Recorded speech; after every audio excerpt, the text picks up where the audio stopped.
देखो छात्रों, विवाह के लिए किसी स्त्री को विवश करना, व्यभिचारित करना या उत्प्रेरित करना सेक्शन 366 के मातहत आता है। सेक्शन 376 और 375 रेप के लिए है, जिसमें सजा के प्रावधान के बारे में हम आप सबको विस्तृत बता चुके हैं। सर, कृपया हमें 120(b) सेक्शन के बारे में बताएंगे?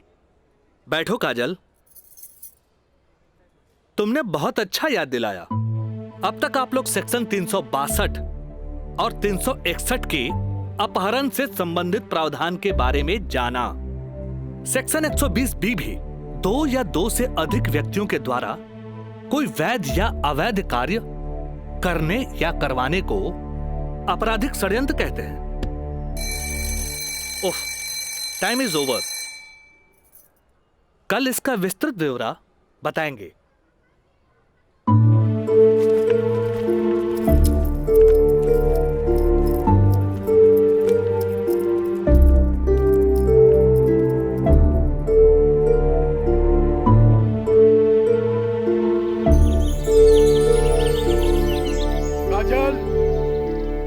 काजल, काजल, काजल। जी पापा। ये हम का सुन रहल बानी? तू 2 दिन से कॉलेज नहीं गेलू, आगे पढ़े लिखे के इरादा नहीं घेका। तू अच्छी तरह से जाने लू के खानदान में ग्रेजुएट से कम पढ़ल लिखल के अनपढ़ गिनल जाला। और तू तो अभी तक ले कॉलेज का मुंह ना देखेलू, खाली एडमिशन भइला। अरे हम कुछ पूछा था, हमरे बात का जवाब दो। पापा, वो कॉलेज में पढ़ाई कम और छेड़छाड़ ज्यादा होला। वाह, बड़ा अच्छा बहाना हो गई ला। आजकल कॉलेज में छेड़छाड़ होके लागल हा। अच्छा ये बताओ, तुहार दादी भी तक कॉलेज जात रही? वो घड़ी इक्का दुक्का लड़की से भी कॉलेज जात रही। और जब तुहार मतारी कॉलेज जाए लगली तो कुछ लड़की लोग जात रहे। वो घड़ी भी तो लड़कन सब छेड़खानी करत रहे। और आजकल तो कॉलेज में आधे आध लड़कियन सब हो गई, तो तोरा के छेड़खानी के बहाना हो गई ला। कान खोल के सुन ल काजल, हमरा घर में पढ़ाई लिखाई खातिर कौनो बहाना ना चली, बुझलू? काल से तू कॉलेज जाइबू तो कॉलेज जाइबू, समझ लू कि ना? का समझ लू? ठीक बा, ये कि काल से हम कॉलेज जाए। गुड, ठीक है।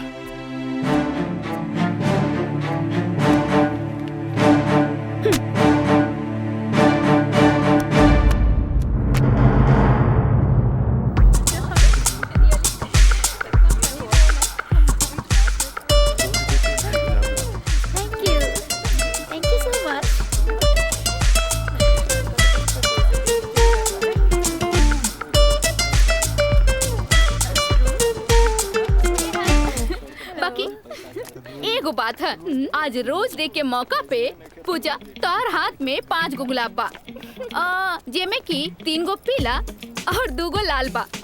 एकर मतलब चार 3 गो दोस्त और 2 गो प्रेमी है। और हमरा देखा, हमार हाथ में तो 1 गो गुलाब है, यानी कि हमरा चाहे वाला भी 1 गो है, जेकरा हमहू चाहिए।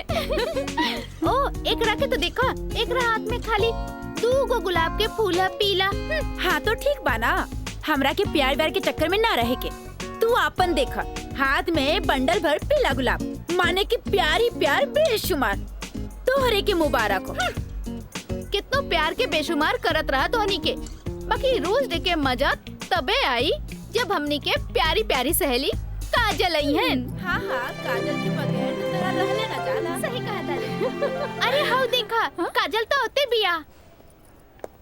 अरे काजल, उन्हें कहा जाता रू? हमनी कखानी से तोहारी यहाँ इंतजार करत रही। तोहार तबीयत तो ठीक बना? तू 2 दिन से कॉलेज ना आइलू? तबीयत की कहा है हमार, हम एकदम ठीक बानी, बस मूड ना रहे, यही से हम कॉलेज ना आई नहीं। अच्छा ये बतावा, आज रोज डे पर एकदम तोर हाथ खाली खाली काहे बा? ना कोनो दोस्त ना कोनो प्रेमी? हमरा ये सब में कोनो इंटरेस्ट नहीं है। ये गुलाब के टोकरी तोहरा खातिर भेजले हूँ। ये के भेजले हो? राज बाबू महंग साहब कहले हैं कि लाल गुलाब के टोकरी काजल के दे आवो। देख लू तोहनी के, आज आज हमारी प्यारी काजल पर कितना सारा प्यार बरसल वो राज बाबू से। लेकिन हम एक बात कही काजल, ई गुलाब के जैसन मुस्कुराइया, बाकी गुलाब के जैसन बनिया मत, काहे कि ई गुलाब की खुशबू एकर फितरत हा, तो मुरझाए लेकर किस्मत होला। तू ठीक कहलू प्रिया, ई राज के बच्चा के तो देखे के पड़ी। अरे देखे के पड़ी। ए भाई मैच एकदम नजदीक आ गइल बा, बुझात नहीं खे कि हमनी के जीत पावल जाई, समझला? हे, हार के बात करे के बता जो अपना ससुर के घरे, ससुर के नाती पहले ही हार के बात करता। ए, ये देखा तारे विक्ट्री है, विक्ट्री विक्ट्री हमनी का हो। अरे पिंटू, एकरा के बता कि हमनी जीतब की हारब। जब तक हमनी के टीम में राज बा, हमनी के केहू ना हरा सकेला। केहू ना हरा सकेला।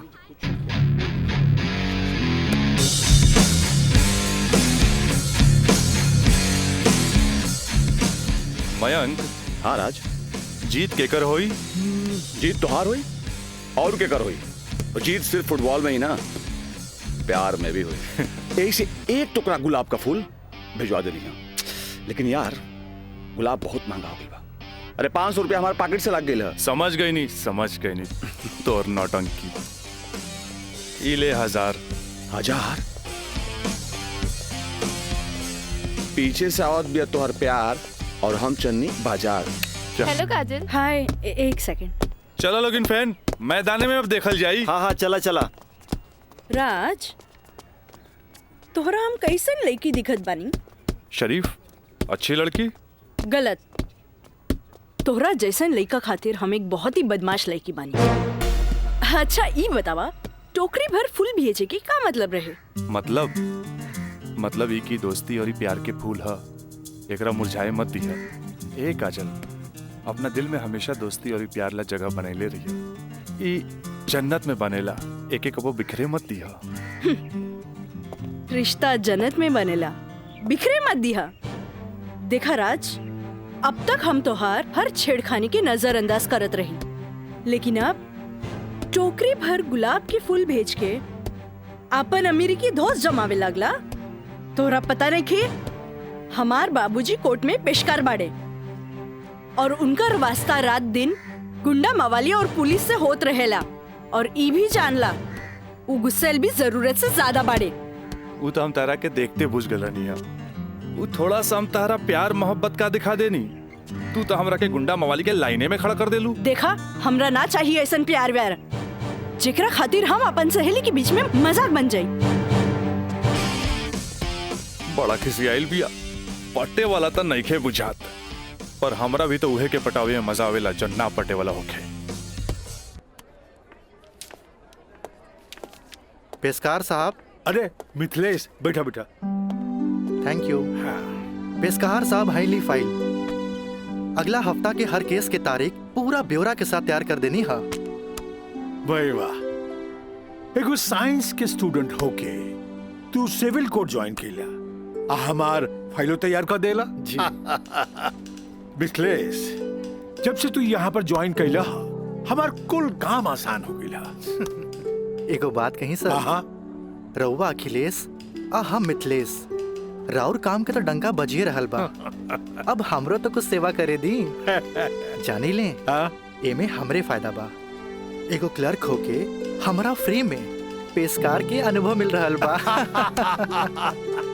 आज ही फाइल तैयार करे में तो तोहरा पूरा दिन लग गेल होई। चला, कोनो बात ना, यहाँ से सीधे घर चले के आ खूब बढ़िया नाश्ता करेंगे।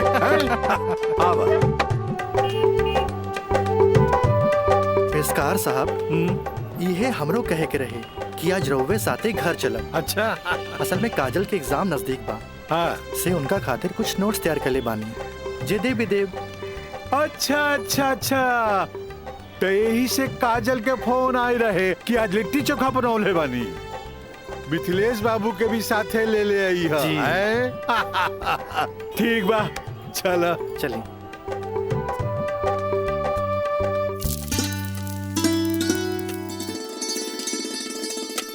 काजल।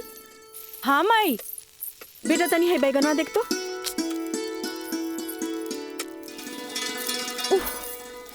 तोर भरता बन जाए ना, तनी दोनों जने के प्लेट में डाल के दिया। ठीक बा माई, तबले हम चाय लेके आवा तनी। ई लिए लिट्टी चोखा।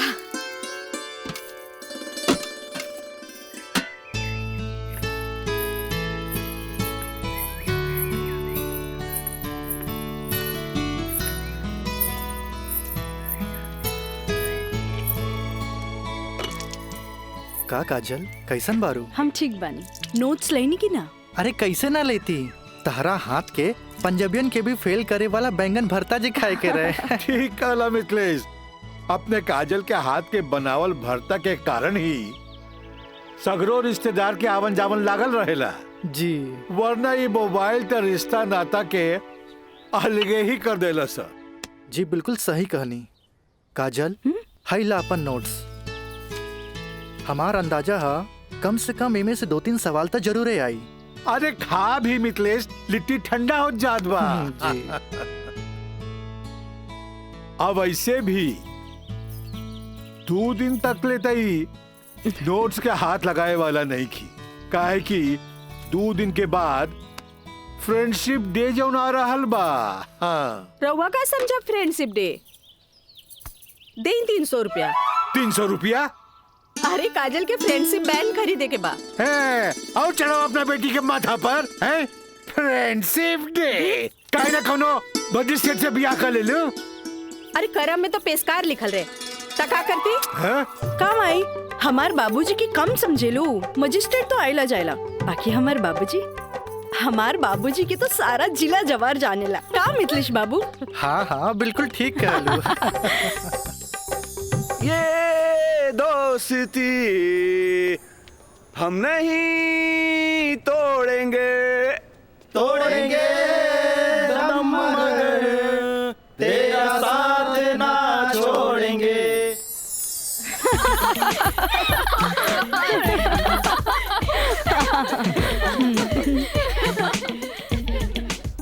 फूल बन के मुस्कुराना भी जिंदगी है, मुस्कुरा के गम भुलाना भी जिंदगी है। क्या बात है। तब मिल मिल के दोस्ती निभाना भी जिंदगी है। अच्छा, हमने के दोस्त तो बरले बानी, बाकी तू कैसन दोस्त की बात कर रहल बाड़ू? ई हमरा समझे में ना आइल। सपना, तू समझ लू का? ना, हमरा तो बिल्कुल ही समझ में ना आई। वही तो। ई का समझी, बाकी हमरा समझ आ गई। कहा तो बता दी। अरे बताओ बताओ। दोस्ती हर चेहरा के मीठ मुस्कान होखेला, दोस्ती ही सुख दुख के पहचान होखेला। वाह वाह वाह। अगर रूठ भी जाए कोई दोस्त त दिल पे ना लेवे के, काहे की दोस्ती त सुख दुख के पहचान होला। और हमार मानना बाकी अगर कोई सच्चा दोस्त रूठ जाए तो ओकरा के त मना लेवे के चाहिए। बिल्कुल सही। बाकी हम एक कर जरूरत ना समझी, काहे कि बुरा दोस्त कोयले के समान होकेला, गरम होके तो हाथ जला देवेला और ठंडा होके तो हाथ काला कर देवेला। बड़ा आए दोस्ती समझावे वाला। तू लोग सुना इनके प्रवचन, हम जाते अरे तनी रुका तो।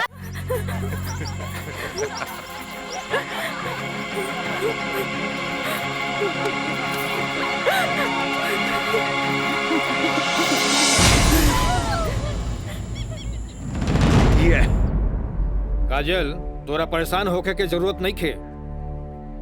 खबर भेजवैनी हा, राज आपते हुई। May I coming sir? Yes come in. का बात बस सर, आप हमके बुलाई नहीं हो? हाँ, ई का सुनतानी हम हो, तोरा जैसे स्टूडेंट के वजह से ही कॉलेज के बदनामी हो जाला। को एजुकेशन के मतलब ही ना हा कि कॉलेज में कोई लड़का लड़की के छेड़खानी करे। लेकिन सर, हम कुछ ना सुनने के चाहता नहीं। अब कोई ना कोई स्ट्रिक्ट डिसीजन हमरा लेवे के पड़ी। ठीक बा काजल, तू जा सकेलू। जी सर, थैंक यू। लेकिन सर हम ऐसा क्या कर देनी है कि काजल आपके लगे हमारी शिकायत लेके आ गई है? शुक्र मनावा कि वो हमारा पास आ गईली। अगर पुलिस के पास जईती त सीधे अरेस्ट हो जाता। बुझला, आजकल ऐसा कानून आ गइल बा कि एकरा में बेलो ना मिलेला, सीधे जेल होखेला। बाकी सर वहाँ और भी तो लड़का लेके रहे। हाँ, अरे ये तो हम कहे के चाहत नहीं तोहरा, और भी लड़की रहे, यह लड़की के छेड़े के का जरूरत रहे? वो पेशकार के बेटी के मामला बढ़ जाई त का होई तोहर बाबूजी के हम काम मुंह दिखाई थी। आइंदा ख्याल रखी है, तू जा सकेला। ठीक बा सर, थैंक यू।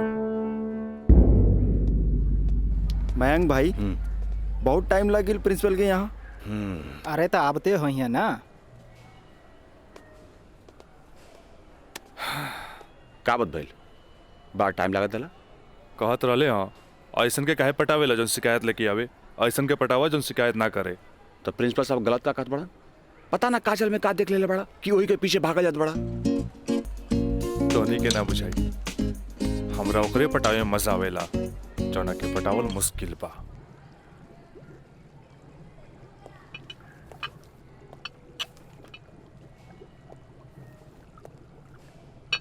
क्या हो रहा है? जी सर। ए पिंकी, हाँ रिटन एग्जाम तो बढ़िया गए, बाकी लागत कि प्रैक्टिकल तो हमरा ले डूबी। हमरा तो बहुत बढ़िया बा, बस एकरा में से नापे के बा और ए में लिख लेवे के बा। अच्छा बतावा का करी, इसमें का डाली? एकरा में ई एसिड डाला। ये? हाँ पक्का? हाँ।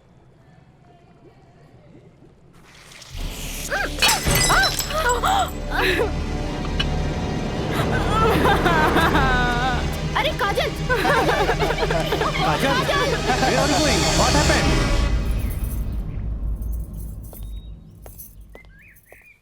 प्रणाम माँ जी। प्रणाम, बैठा।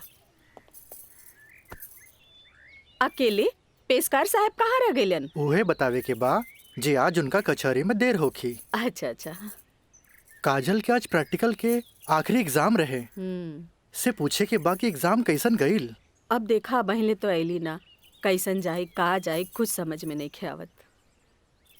अभी औते हुई ई देखा। अरे का? अरे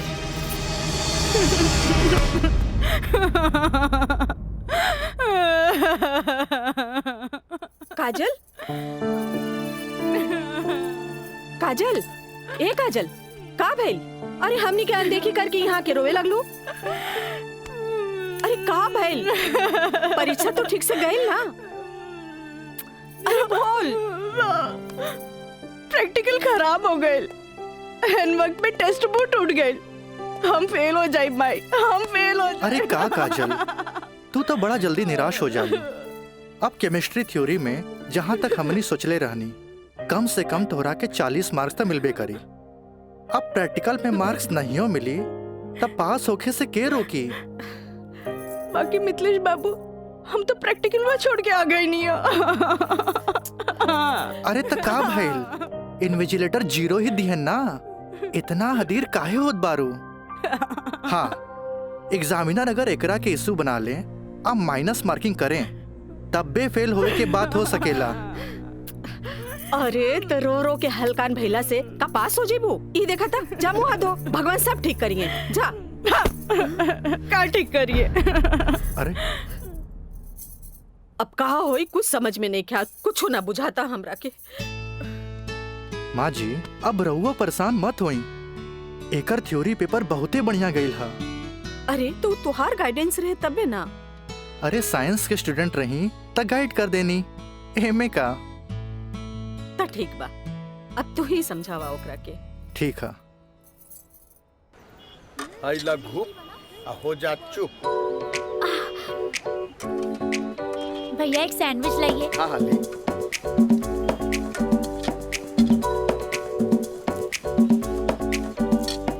मुझे भी तो दो, और तीखा बा। भैया जल्दी से दो ना, मुझे भी। लेकिन छोला थोड़ा ठंडा हो गया है ना? अच्छा बा, ठीक बा। भैया रायदा, अब हमरा के चाहिए बस। अरे खाना यार, कहे अभी से एग्जाम में फेल हो गए लुका? हाँ, कहे चिंता में बड़ू हो? हाँ, चिंता ना रही का, थोड़ा नहीं के। Excuse me girls. काजल, तू तो बुझाता कि अभी लेक हमरा से नाराज बाड़ू। अरे नाराज तो हम हो रही तारा से, पर हमरा हमार दादाजी के सिखावल एगो बात याद आ गई। कोई भले ही बोए तोहरा ला काटा, तू बोए ओकरा ला फूल। देखा काजल, तू तो प्रिंसिपल साहब से जाके हमार शिकायत कर देलू, पर हमरा हमार दादाजी के सिखावल उ बात याद आ गई। भाई तो उनकर पोते नू, हम जकरा चाही लेनू ओकर पूरा ख्याल रखीले, है ना? देखा है ने, और ये बात के पता तोरा बड़ा जल्दी लग जाई, बुझाइल? गर्ल्स, आप लोग के रिजल्ट आ चुकल बा। अच्छा, और ये क्लासरूम में आप लोग का रिपोर्ट कार्ड बांट रहल बा। जाई चल चल जल्दी चला। अरे जल्दी चला। एक काजल, कांग्रेचुलेशन, आपके केमिस्ट्री के प्रैक्टिकल में 20 में 20 मार्क्स मिलल है। Mister Raj, for your kind information, हम केमिस्ट्री प्रैक्टिकल एग्जाम ही छोड़ देनी है। ऐसे अपन कांग्रेचुलेशन अपने पास रखी। हाँ। Roll number 31। यस सर।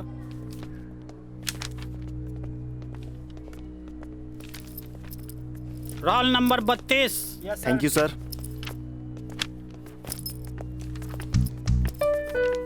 Roll number 33। यस सर। Roll number 34। यस सर। Roll number 35।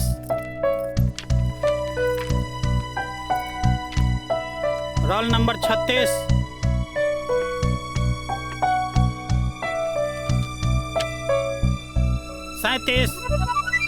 Roll number 38।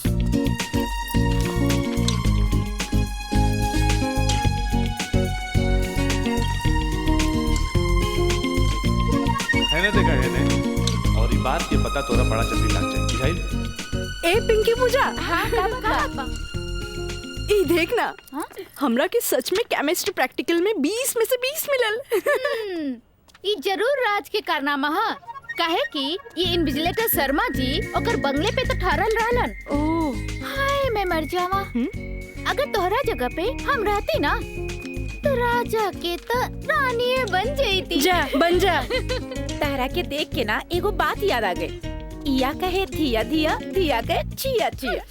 एक हुआ जौन तहरा पे जान छिड़केला, और एगो तू हा जौन एकरा के ठेंगा दिखावत थिया। अच्छा चला चला, हम तो परीक्षा में पास हो गए नी, ये हमरा खातिर बहुत बड़ा बात बा। पापा देखिए तो बहुत खुश हो जाइए। हाँ चला चला चला।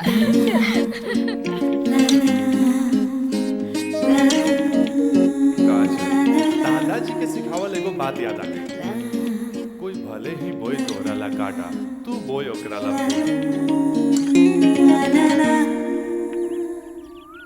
ई ले, अरे भाई अपोजिट टीम आ गई बा, हमनी के का होई? अरे आ गेल त का भइल हो? अभी तो टाइम बानू मैच में। टाइम बा त का एहिजे बैठ के टाइम पास करबा? ए, जब हमनी के मैदान में जाएम नु तो देख के थर्रा जाइलो, ठीक बा? अब चला जौन होई तो मैदान में देखल जाई, उहे देखल जाई। चलो राज भाई, बॉल दे। तोहनी के इतना हड़बड़ी बना तब बड़ा सन, हम आवाता नहीं। चलो लोग, चलो आवा।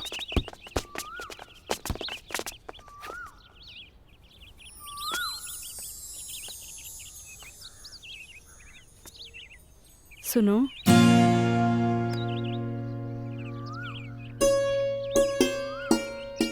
सॉरी राज, हम तोहरा के गलत समझने, लेकिन तू तो सच में दिल के राजा बाड़ा।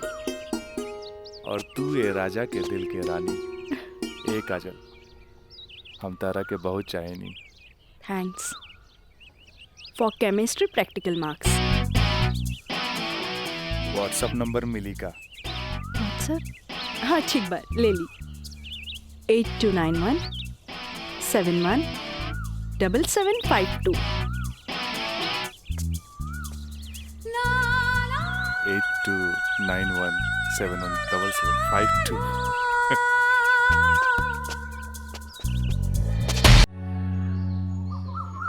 अच्छा ये बताओ यार कि तो हम लोग का प्यार, मतलब हाँ प्यार कब से चला था? काजल बताओ ना। बाय। काजल, हम दोनों एक दूसरा से प्यार करेले, फिर भी तू हमरा से दूरी बना के काहे रहेलू? राज, हम कोनो ऐसन वैसन लड़की ना है। जब तक शादी ना होखे तब तक हमने की दूरी बनौले रखे के चाहिए। गुड, तहारी ये आदा हमरा के निक लागेला। हैने सुना? हाँ? देखा राज, तू हमार कोनो फायदा ना उठा पाई बा। एक मिनट, हम आओ तनी।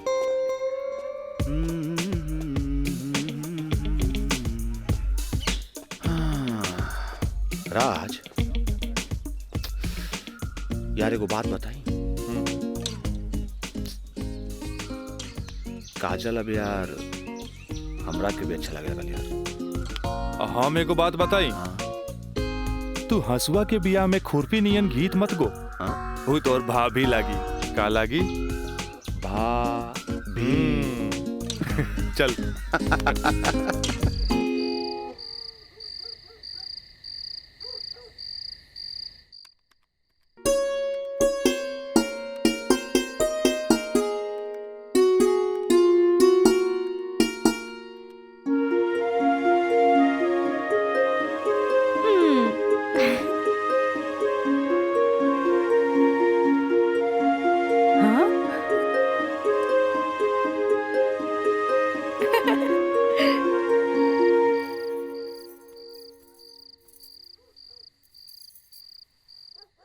घर के सब काम निपटा ले लू। हाँ।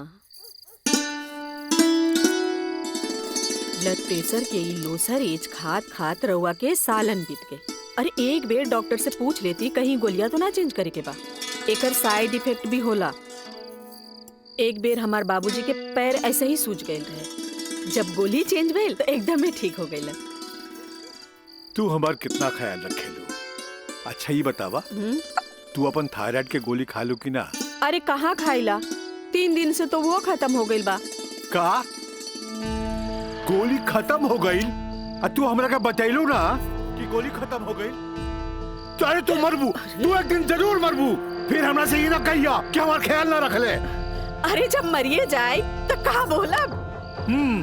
तब तू का चाहेलू, हम जिए थे जी मर जाएं? हैं? तो हाइला, आज के बाद हम हो दवाई ना खाई। राउर पारा चढ़ गई। हाँ?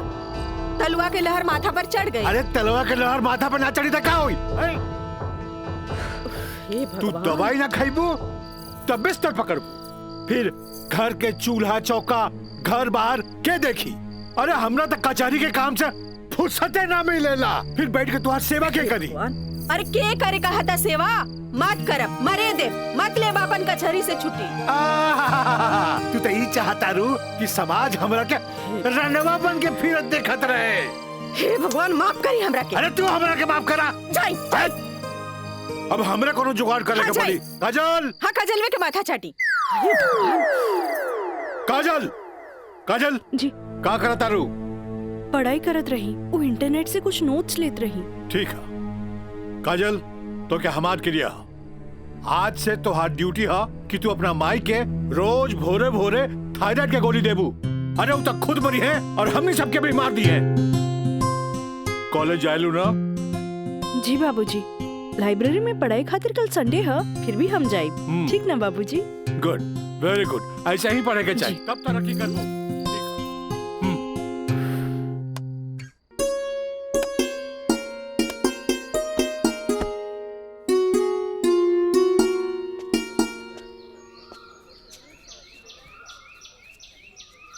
काजल। Thank you. काजल, हम दोनों एक दूसरा के बहुत चाहिए। पर जब हम हमरा फ्यूचर के बारे में सोचिले तो हम देखिले कि हमार बाप के पास बहुत दौलत बा। उनकर दौलत के संभालत संभालत हमार जिंदगी गुजर जाई। हमरा ये आम आदमी नियन नौकरी चाकरी करे के फुर्सते ना मिली। अब बस तू हमरा जिंदगी में हमार जीवन साथी बन के आ जा तो हमार जिंदगी एकदम मजे में गुजर जाई। ए काजल, तू काहे ना अपना बाबूजी से हमरा बारे में बात करेलू? बाबूजी से? ना बाबा ना, हम ना बोल सकेनी। हमार बाबूजी बहुत गुस्सेल बाड़न। वाह भाई वाह, एक लौता बेटी भैला के बाद भी तू अपना बाबूजी से बात न करबू काहे कि बहुत गुस्सेल बाड़े। और एक लौता बेटा भैला के बाद भी हम अपना बाबूजी से बात ना करब काहे कि बहुत पैसा वाला बाड़े। ऐसा में तो हमनी के सपना धरल के धरल रह जाई। काजल, काहे ना हमनी के भाग के शादी कर ले जाओ? बिना बतैले भाग के शादी कैसे कर सकेनी? हाँ काजल, हफ्ता भर के तो बात रही। हमनी के भाग के कहीं भी शादी कर लेल जाए और ओकरा बाद अपना अपना बाबूजी के बता देहल जाई। सोचत का बाड़ू, तारा से ऊंच कूल और धनाट घर के हई। जब तू अपना बाबूजी के बतैबू नु तो ना कर पाई है। और हमहू जब हमरा बाप के बताएब कि हम भाग के शादी कर लेले बानी, तो नाहियो चाहते हुए भी तहरा के अपना बहू के रूप में अपना ली है।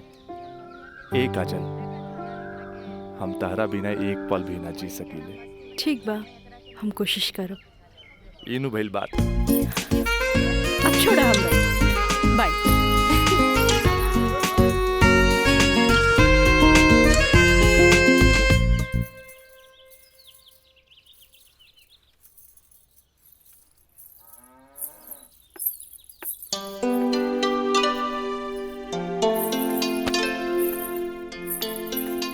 काम आई तोहरा से आराम नहीं के होत का? जब देखा काम का सिर्फ काम ही करबू। हमारा आराम के छोड़, ई बता हमरा से तोरा के का काम पड़ गई जे हमारा आराम के सोचे लगली? काम आई, हम तो हमेशा सोचनी ना माई। कॉलेज से एक हफ्ता एक्सकर्शन खातिर हमनी के हजारीबाग जाए के बाद हम डैडी से ये बात नहीं के बोल सकत। परमिशन दिला दे ना माई प्लीज। हमरा के मजौवा के समझ ले ली का? हाँ, अरे हमहू ग्रेजुएट बानी। ई होली में तोरा के कौन कॉलेज लेके जाता? वो होली तो मार्च में पड़ी, अभी तो फरवरी चल रहा बा। एक के हफ्ता की तो बात बा माई, प्लीज माई प्लीज। अच्छा, तोर बाबूजी आज ऑफिस नहीं खे गइलन, मिथिलेश के संगे बैठल बाड़े। कौनो शादी में जाए के बा, चल कोशिश करत आनी। Thank you Mai.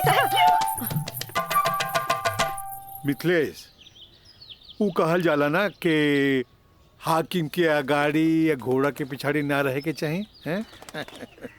मजिस्ट्रेट साहब के इकलौती बेटी के बियाह, यही से हम खुद चलता नहीं तो हम न्योता तोहरे हाथे भिजवा देती। अरे रउआ चलती तो उनको भी खुशी होत। हाँ, ए जी। लेकिन हाँ? ई का कहतिया? का कहतिया? अरे कॉलेज टूर पे एक हफ्ता खातिर हजारीबाग जाए चाहतिया। ये एजुकेशनल टूर आके पिकनिक? एजुकेशनल टूर बोली ना। ये तो निम्मन बात हो सर। स्टूडेंट्स के बाहरी दुनिया देखल उतने जरूरी है जितना विषय के ज्ञान। ठीक है, एजुकेशनल टूर होता मैं अलाउ करता नहीं, बाकी नो मटर गस्ती, ओनली पढ़ाई। जी पापा। ये बतावा ये सब में कितना खर्चा आई? 2-3 हजार पापा। तू हमारे से 5,000 ले ला, ठीक है? थैंक यू पापा।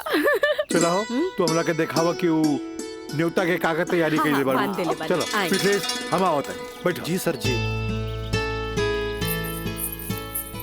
Thank you so much Mithilesh बाबू। अगर रउआ ना बोलती तो ये हरगिज ना मानतन। अरे वो तो हम तुहार मुंह देख के साथ दे देनी। जा मजा करा। कैसन लागल? वाह, सो ब्यूटीफुल। ये कहाँ लेके आ गई ला? पहले चला था तब ना पता लगी। उतरा। अरे स्टैंडवा कहाँ चल गई?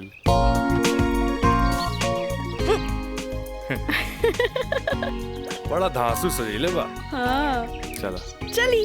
आता दा। कहाँ जाए के है? इधर। हाँ, इधर।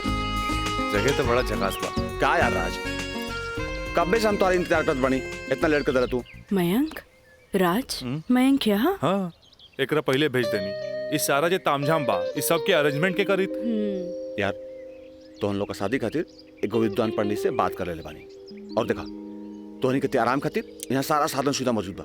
और हाँ, हनीमून खातिर स्वीट रूम भी बुक कर ले बानी।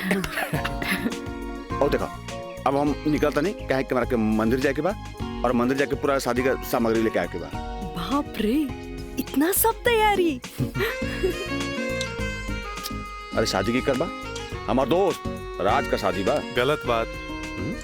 शादी होता हमार सपना के शहजादी काजल के राज के साथ। अच्छा देखा यार, जो तो पैसा दिला सब पैसा खत्म हो गई कुल ताम झाम में। ऐसा करा कि तू 25,000 रुपया और दे दा, क्या है कि बहुत सारा काम बाकी बाबी। पैसा के कौन बात भाई, ये ले। अगर बाबूजी अगर ये शादी करते नु तो लाख के खर्चा लाखों में चल जाई। दोस्त महिम रिश्तेदार पूरा शहर के बुलाते। और वैसे भी तो बाबूजी जब रिसेप्शन पार्टी दी है तो जाई खर्चा बढ़ी। अच्छा हम निकल रहे हैं, बहुत सारा काम बाकी बा। ठीक बा, तू लोग आराम कर। चलो बाय बाय बाय। तो काजल अब तक गला लगईबू नु यहाँ तो यहाँ के जाना था हमनी के। ओ Raj, I love you. I love you too. जुबान निकालिए। बंद कीजिए, ठीक है।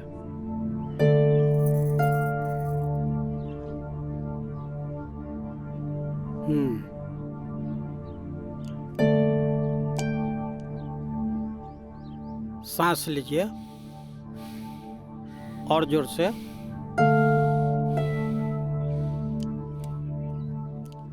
घबराए के कोई बात नहीं है। ऊपर के बीपी थोड़ा बढ़ गई है। अच्छा। से लागता कि काम के प्रेशर ज्यादा बा। जी नया मजिस्ट्रेट आइले हाँ से कुछ ज्यादा ही फाइल इनके हवाले कर देले हाँ। ठीक है, ठीक हो जाई। अभी आंख लगल बा, सोए दिन का के। और हाँ, पानी पियावल करी, काहे कि पानी पियला से पेशाब यानी यूरिन पास हुई तो रिलैक्स हुई है। जी जी बाकी दवा वही चली। जी डॉक्टर साहब। जी डॉक्टर साहब हाईली अपन फीस ई का करतानी, जे आदमी पेशकारी में हमरा से कहियो फीस ना ले ले, उनका से हम फीस ली रह दी। डॉक्टर साहब थैंक यू, थैंक यू। प्रणाम डॉक्टर साहब।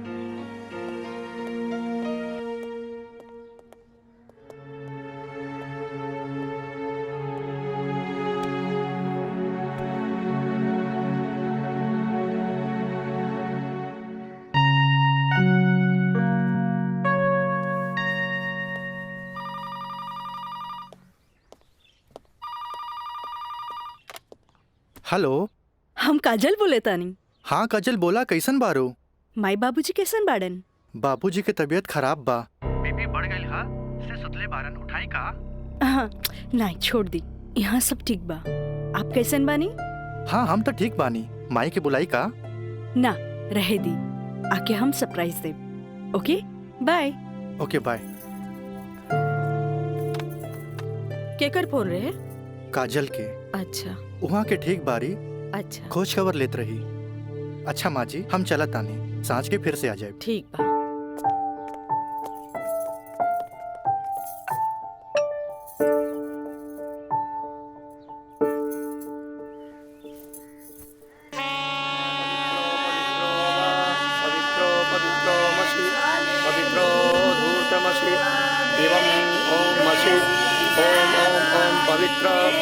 पवित्राः केशवाय माधवाय सर्वेश्वराय अपितु स्वाहा तत्पुरुषाय स्वाहा। ओम नमः स्वदन्ताय सहस्राक्षाय सहस्रपदे पूर्वशे पवित्रमशे सर्व ऊर्ध्वमशे चन्द्रमशे वामाय ओम ओम ओम बुधाय ओम पवित्रो वा पवित्राय नमः सावित्रे नमः पवित्रे नमः तत्पुरुषाय सर्वेश्वराय नमो नमः। ऊर्ध्वमशे पवित्रमशे सर्वमशे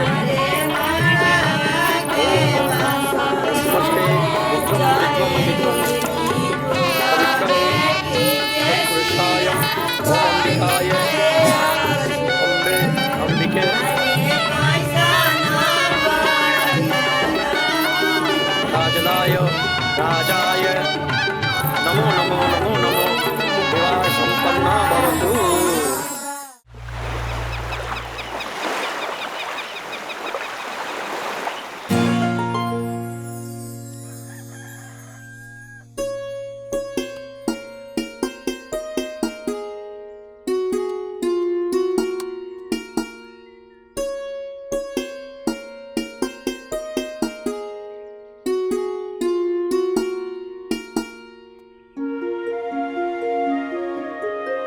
काजल, काजल,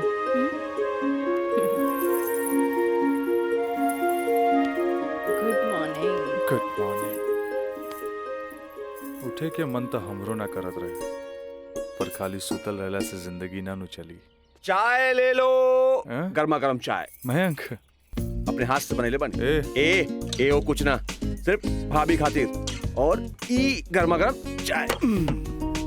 काजल, इस शादी ब्याह में कुछ ज्यादा खर्चा हो गई। हमरा घरे जाए के पड़ी। वो कहा कि अपना बाप से कुछ पैसा भी ले ले और उनका के इस शादी ब्याह के बारे में बता के पटा भी ले। आखिर तहरा के ले जाके उनका आशीर्वाद भी तो दिलावे के बा। लेकिन तबले हम कहाँ रहब? अरे यहाँ रहबू। तहारी देवर बानू मयंक। हाँ? का मयंक भाभी का ख्याल रखबे ना? बिल्कुल बिल्कुल ख्याल रखब। ये ले पैसा। अरे और वाह। यहाँ के सब बिल उल चुका दिए। बिल्कुल भाभी टेंशन नहीं लगा, कोनो जरूरत नहीं के। हम बगल वाला कमरा में बाड़ी।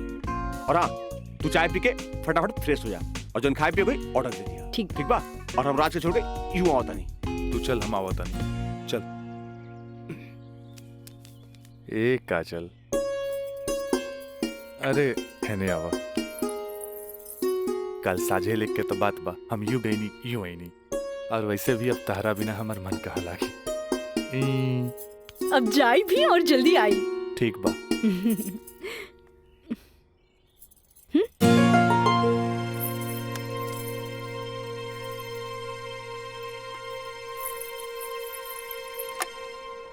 हेलो।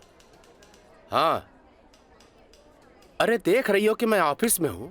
कितना काम पड़ा है, कितनी फाइलें पड़ी हैं, और तुम हो कि ये ले आइएगा वो ले आइएगा। हद कर दिया तुमने यार। मैं कम इन सर? कम इन। अखिलेश बाबू कैसन बाड़न? जी बीपी तो कंट्रोल में है। बुखार के वजह से थोड़ा कमजोरी आ गई है। यही से शुक्रवार तक की छुट्टी की अर्जी दे ले हैं। कोनो बात नहीं के। दिन रात काम करे वाला आदमी के अरे थोड़ा बहुत आराम तो चाहिए ना। जी। कह दिया ऑफिस के चिंता न करे। जी। जब वो ठीक हो जावे तबे ऑफिस आवे। ला एकरा के फाइल में लगवा दे। Thank you sir.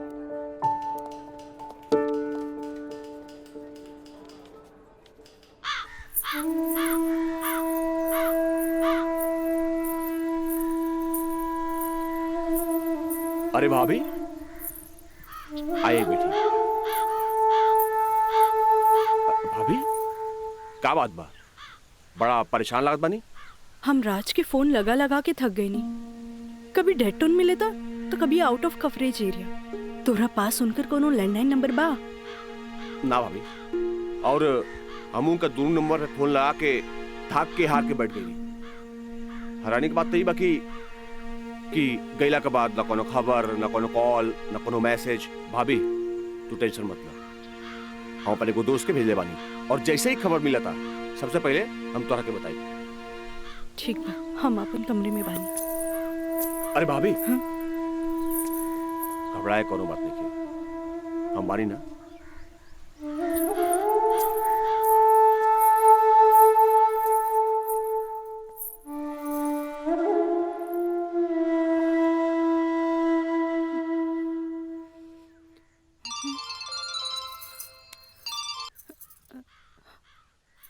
Kajal, trip कैसन जा रहल बा? ट्रिप ठीक बा। का बात बा? तोहार आवाज में खनक नहीं खे? नहीं, ऐसा कोनो बात नहीं खे। हमार मतलब सब ठीक बा।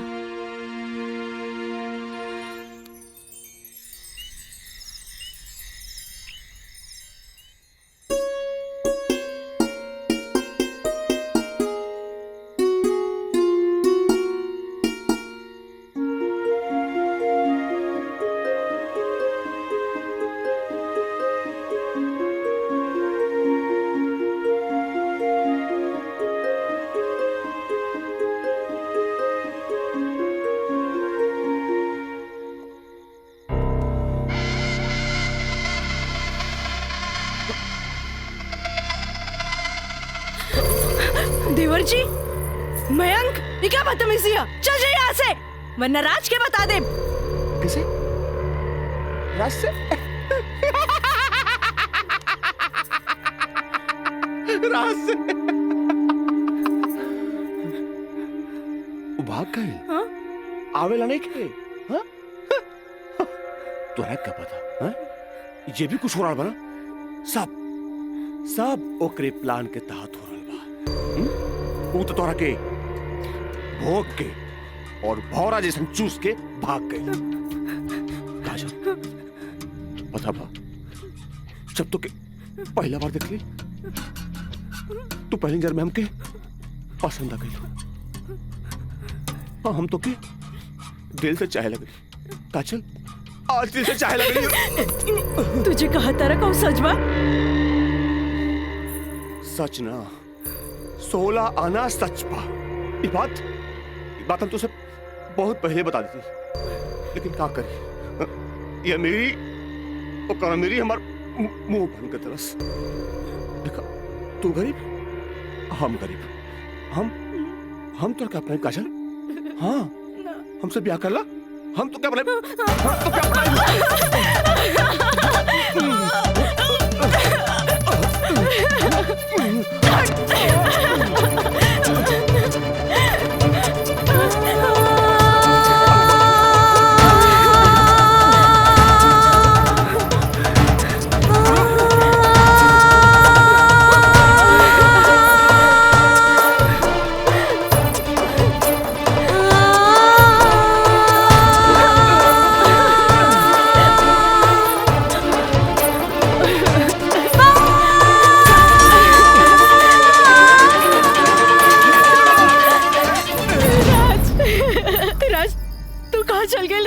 छोड़ के महंग तो और काजल के बर्बाद करेंगे चाहत रहे। तू बोलत काहे नहीं कि राज बोली ना। हम जहाँ भी गए रही तोरा का मतलब बा, और ये मयंक वैसे भी तोरा सारा के सारा सच्चाई बता देले होई। ये हमार बदला है काजल, बदला। प्रिंसिपल से शिकायत करके ते हमरा के पुलिस और कानून के धमकी तो दिला देले रहलिस, पर अब ब्याहता बन के सुहागरात बनेले बाड़ी। एकरा के छेड़खानी और रेप के नाम तो नानू दे सकेली। भाभी देख ले हम कितना गला फाड़ के चिल्लाता ली, गला फाड़ के चिल्लाता ली। भाभी हमसे ब्याह कर ला, हम तो जिंदगी भर साथ निभाए, लेकिन ना तो हार तो खोपड़िया में औते ना रहल। देख ला, ठीक है ही तो कहा था ही। हाँ? एका चल तू मयंक से ब्याह कर ले, ऐसे भी एकरा हमार जूठन खाए की आदत बा। तू अब बस हमारे को जूठन बारू, जूठन जूठन।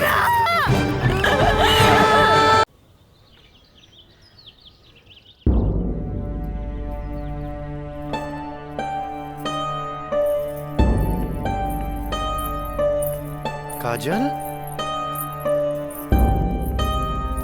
काजल कहाँ भइल माई बाबूजी के? अरे ये ठीक बाड़न, दवाई खा के सुतल बाड़न। रुका हम उठा देता नहीं। ना माई रह दे, आराम करी दे।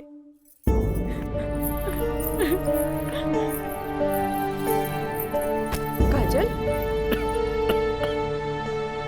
का भइल सर? सर का भइल?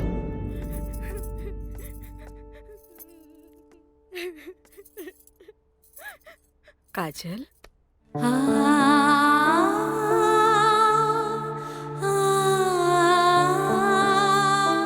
अरे इतना रोवे की कोनो जरूरत नहीं है बेटी। तोर बाबूजी ठीक बाड़न। अरे वो तो बुखार के कारण ब्लड प्रेशर बढ़ गई रहे। इतना परेशान मत हो, इतना परेशान मत हो माई। हमरा से बहुत बड़का गलती हो गई। हम एक्सकर्शन में ना गए रहे, बल्कि हम अपन बॉयफ्रेंड के साथ गए रही। और वो हमरा के दगा दे गए।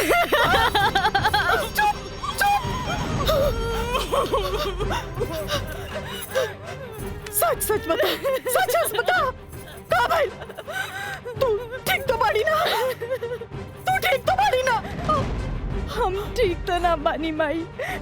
माई तू हमरा के एक वचन दे कि तू हमरा से दोबारा कुछ ना पूछबे। जो भाई बहुत गलत भाई, बाकी हम अपने आप के ठीक कर ले माई, अपने आप। काजल,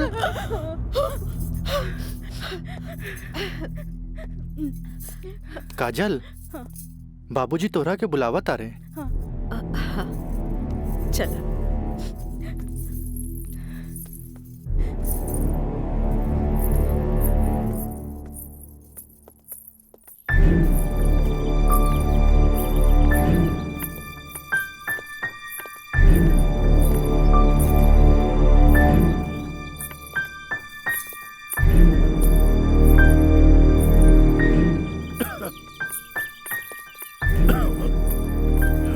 प्रणाम बाबूजी। अब तबीयत कैसन बा? आ गइलू बेटा। ठीक है बा।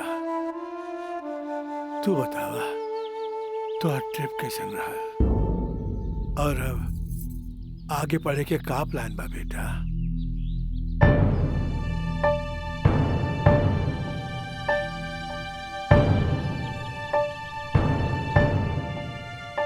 बतैलू ना बेटा। पापा हम वो साइंस ना पढ़ के लॉ पढ़े के चाहता नहीं। तो ओकरा में का बात है बेटा? विषय कोनो खराब ना होखेला, पर जरूरत है तो ओकरा में अच्छा करे के। अगर तू लॉ ज्वाइन करे के चाहता रहो तो लॉ ज्वाइन कर ला।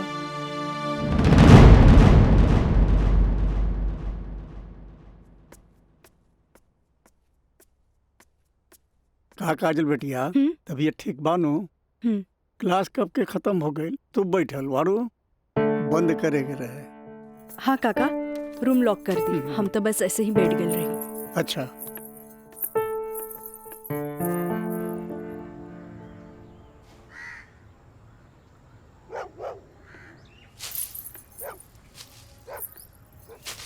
काका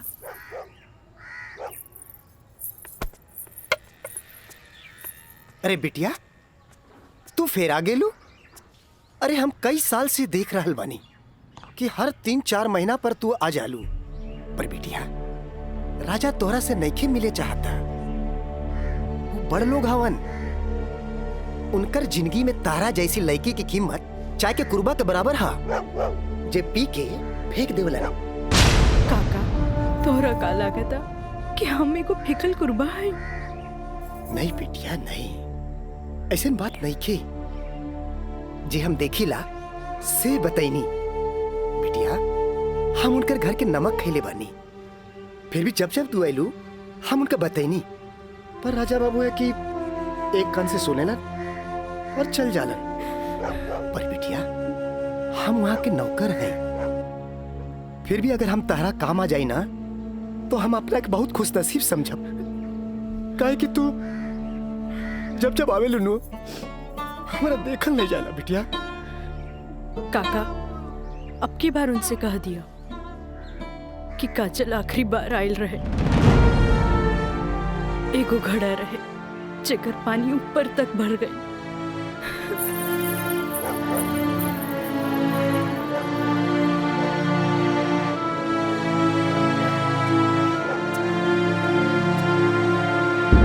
मैडम जी ये कुछ बिल है, कारपेंटर बिल है, ये टेलीफोन बिल है और ये लाइट बिल है और कुछ वगैरह वगैरह काफी बिल है, आप देख लीजिए। माँ ये मैनेजर साहब तारा के महीना भर के बिल और खर्चा के हिसाब दे देले। अब तू उठबू, उठ के जईबू, अलमीरा खोलबू, चेक निकलबू, फेन आके बैठबू, तब साइन करबू। हमरा माई के कितना काम करे के पड़ी। यही ला हम सोचने की काहे ना चेकबुक वाले के हम ही आ जाई।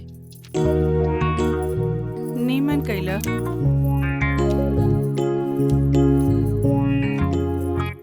अच्छा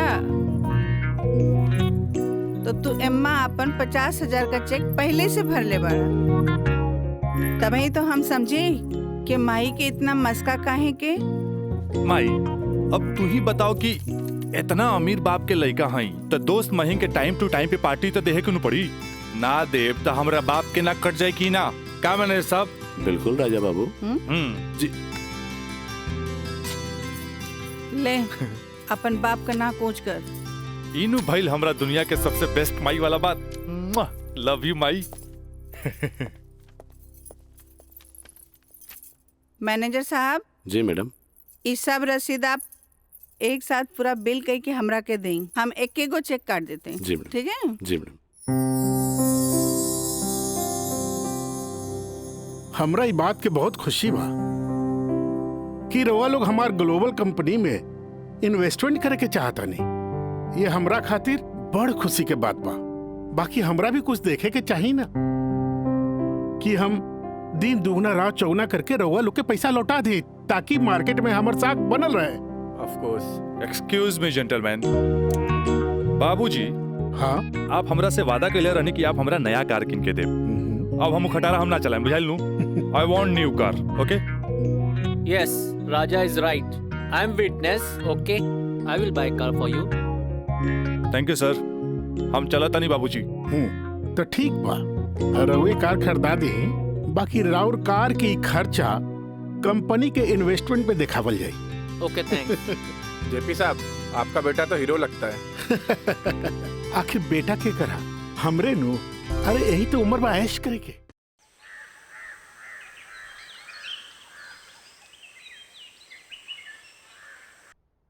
काजल जी। तारा के देख के हमें 4 साल पहले का काजल याद आवतिया। याद है तारा के?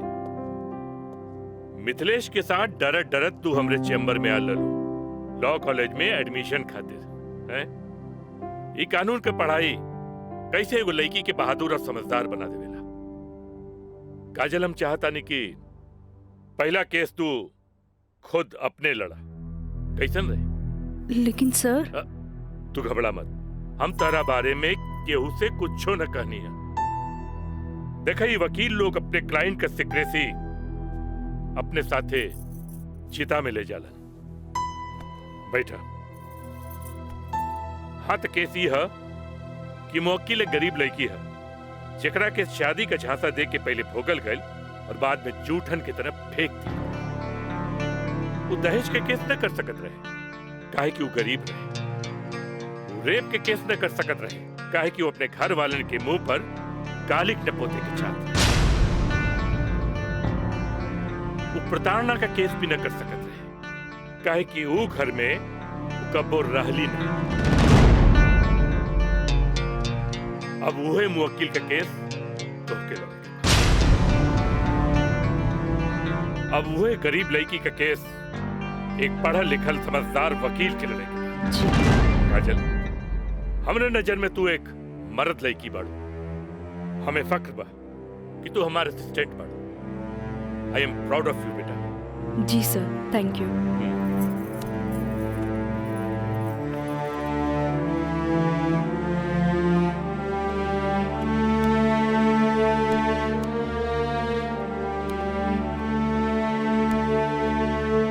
बाबूजी, लड़की हर मोड़ पे डरत रहेली। अकेले होके तो सुनसान से डर, भीड़ में होके तो लोगन के डर, जब हवा उड़े तो दुपट्टा उड़े के डर,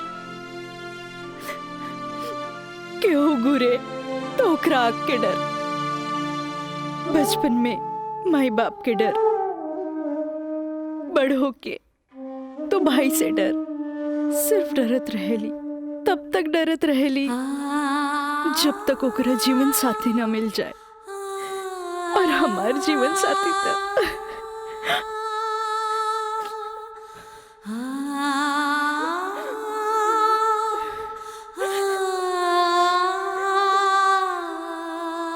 बाबूजी, आज हमार पहला केस बा, राउर आशीर्वाद चाहिए। काजल, माई,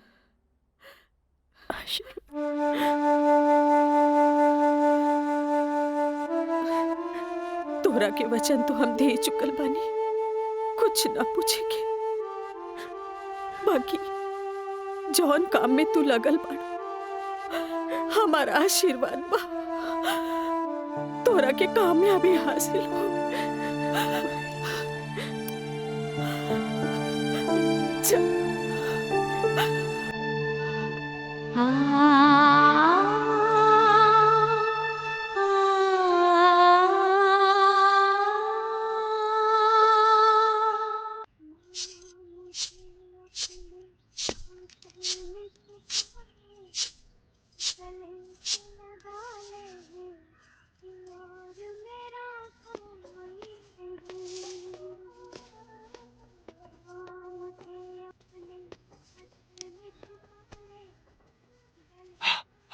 माई हमरा के 7,000 रुपया चाहिए नौकरी का फार्म भरे के बाद।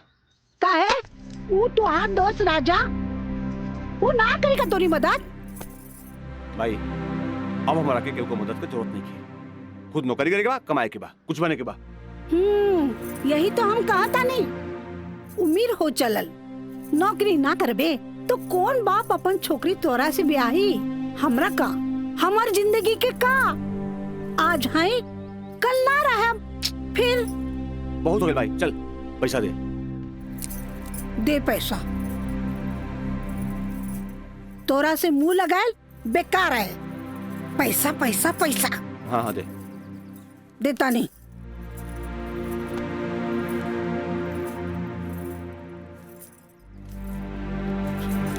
कितना?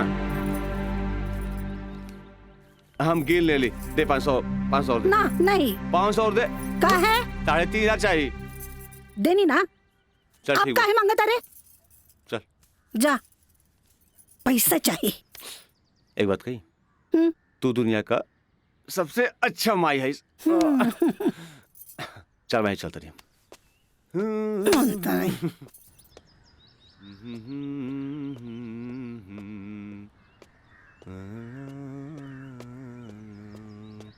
मयंक काजल तू इतना दिन बाद यहाँ? हमरा तोरा से कुछ बात करे के बा। चलो घर बैठा। यहाँ ना, चलो कॉफी डे में बैठल जाए।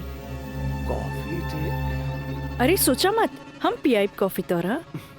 चल ठीक। चलो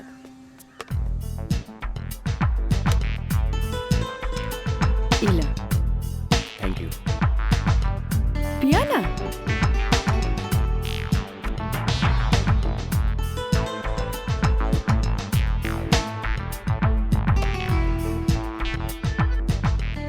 काजल आज तोरा के यहाँ देख के बहुत अच्छा लगा था। और एक बार बताई, पिछले 4 साल में कौनो ऐसा दिन ना गुजरल, कौनो ऐसा पल ना गुजरल जिसमें तो के याद ना के लोग। अच्छा कुछ छोड़ा, ये बताओ कि आज हमार किससे याद है? पहले हम अपन अतीत से लड़त रही, लेकिन अब हमरा लागता कि हमें सेटल हो जाए के चाहिए। बाकी तो ही बा कि के अपना ही हमरा के। अगर तुके प्रॉब्लम ना होके तो हम तोहरा के अपना। लेकिन हम गरीब हैं। अरे तो हम कौन अमीर बानी? हम तो गरीब बानी। हम और तू चाहिए तो अमीर हो सकत हैं। वो कैसे? हमार साथ दे के। जिंदगी भर साथ दे। ऐसे ना, प्रॉमिस करा। प्रॉमिस। चला। चला। हाँ।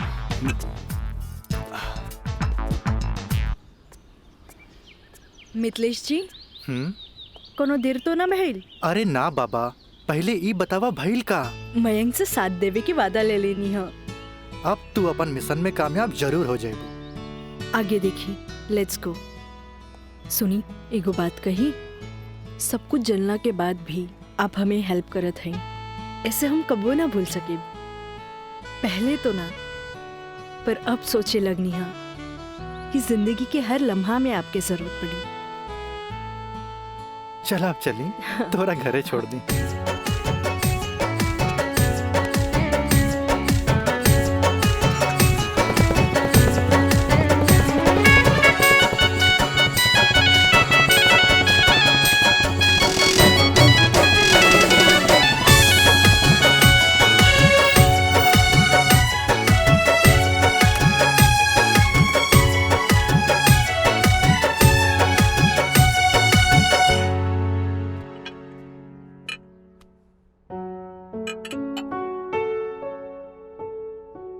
सुनी, एगो बात कही, सब कुछ जलना के बाद भी आप हमें हेल्प करत हैं, ऐसे हम कबो ना भूल सके। पहले तो ना, पर अब सोचे लगनी है कि जिंदगी के हर लम्हा में आपके जरूरत पड़ी।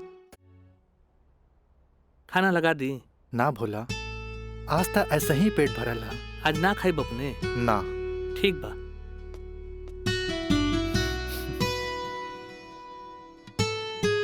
मैं पंडित देवी दत्त शर्मा। का कहनी है? देवी दत्त शर्मा।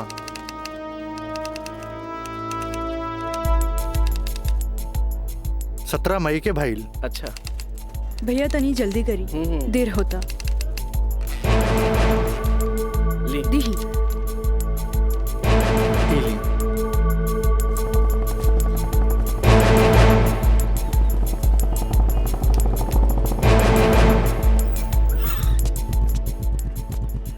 आ गए नहीं टाइप करा के?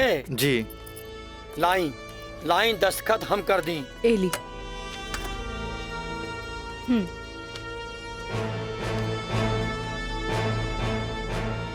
जय गणेश। ई कामता हो गई। अब बैंक के दस्तखत लेवे के पड़ी। वो आप हमरा पे छोड़ दी, वो हम ले ले। ठीक है।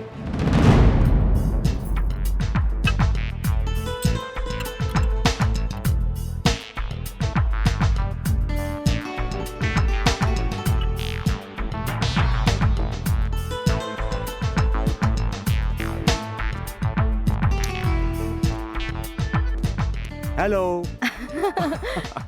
हाय। सॉरी यार, आवे में थोड़ा लेट हो गया। अच्छा यही देखा, हम तोरा खातिर काले कैल बने। अच्छा पहले चाय पिया। इला।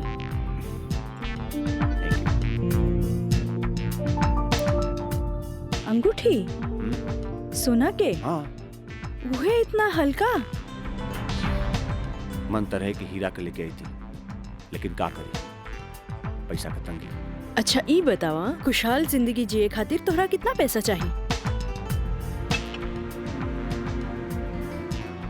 20 लाख। अगर हम तोहरा पूरी 50 लाख दी तो कैसन रही? वैसे ही रही। समझ ला, अनार के आंख मिल गई। तो चला फटाफट ई पेपर पे साइन कर दे। अरे पढ़ा मत, यही से हमनी करोड़पति बन जाए। हाँ, हाँ ल। ठीक है। डॉलर भी कदम तो गिरब तो हर बहिया में ना।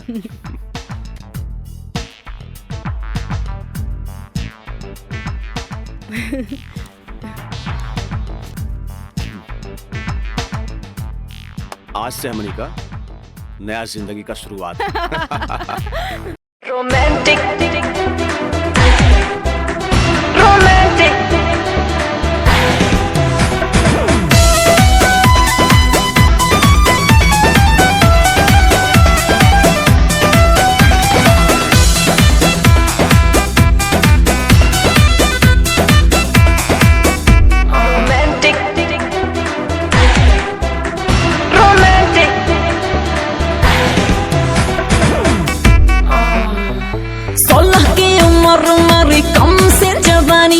खोज रही हूँ ऐसा मुंडा जो हो खानदानी। हाँ 16 की उम्र मेरी कम से जवानी, खोज रही हूँ ऐसा मुंडा जो हो खानदानी। इंग्लिश नहीं चलेगा, ना चलेगा हॉटी, तो कैसा चलेगा? रोमांटिक रोमांटिक रोमांटिक रोमांटिक मर्द से करूंगी मैं शादी, तभी तो साले साले बढ़ेगा आबादी। रोमांटिक मर्द से करूंगी मैं शादी। मीना, मंजू, रेखा, कस्तूरी के डांस देख के कुछ समझ में आयल? अरे सरकार के देख के बाजार बदल जाला, बाजार के देख के साहूकार बदल जाला, आ घोड़ा के देख के सवार बदल जाला, शिकारी के देख के शिकार बदल जाला। ऐसे ही मेहमानों के बदले पे सत्कार कभी बदल देवे के चाहिए। अरे पहले के जमाना कुछ और रहे कि मर्द नाजो आदा पर लुट जात रहे, लेकिन अब जमाना बदल चुकल बा। आज के जमाना के मर्द सबके कमर तोड़ नाच पसंद आवेला। जितने कमर हिलेबू और सीना झटकईबू, मर्द उतने जल्द तोहार दीवाना हो जाए। दिखाओ करके। अरे ऐसे ना, ये देखो। कस्तूरी बाई, कस्तूरी बाई। चाहे नसीब, चाहे नसीब। तक लिया। बहुत दिन बाद तशरीफ लनी राजा बाबू। भला ऐसे भी केहू केकरो भूल जाला। आए बैठ।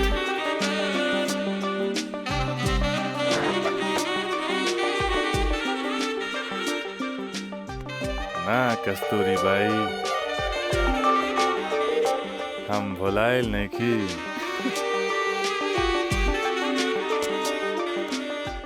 वो तो बस हमार शादी होके वाला बा, ओकरे तैयारी खातिर हम अपना माई के संगे खरीदारी में बिजी रही। फुर्सत पाते तहरा लगे आ गई नहीं। अच्छा एगो बात बतावा, कौनो बेहतरीन डांसर बा हमरा बियाह में नाचे खातिर? बानू एगो नया परिंदा बा। हाँ। मंजू, राजा बाबू का उहाँ ले जा जहाँ आज निराली का प्रोग्राम होता। आई जाए।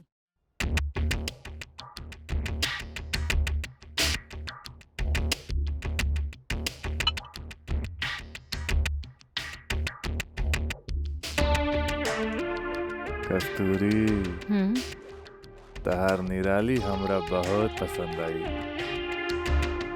पसंद तो आ गल राजा बाबू, लेकिन ओकर रेट तनिक कड़क बा। पूरा 5 लाख लेतिया। लाख 2 लाख तो हम तहरा पे ऐसे ही उड़ा दिला, तब 5 लाख कौन बड़का चीज बा? ओकरा से कह दिया हमार बियाह में अगर उ कमर तोड़ नाच करी ना, हम ओकरा सोना ना जराओ हीरा के अंगूठी देव, उहो अपना तरफ से। और बाकी के रिश्तेदार जे ओकरा पैसा दी हैं वो अलग बात। एक कस्तूरी, हीरा के अंगूठी केहू ऐसे ही ना देवेला। अच्छा तो ऊ रवा दिलो दिमाग में इतना घुस गइल बिया। अच्छा एगो काम कर, तनी हेने लावा, हमरे तरफ से ई ला। हाँ डैडी, का बात बा? तू जहाँ बाड़ा जल्दी से चल आवा। ठीक बा, हम अभी आवता नहीं। बड़ा कमजोर बराउर ये नाम मुराद इश्क, ऐसे उतारा के जाम लहले बगल चल देनी। हाँ कस्तूरी भाई, डैडी के कुछ जरूरी काम आ गइल बा, से जाए के पड़ी। ठीक बा, अब डैडी के फोन आइल ह ते में हम का बोली। चला तनी, बाय।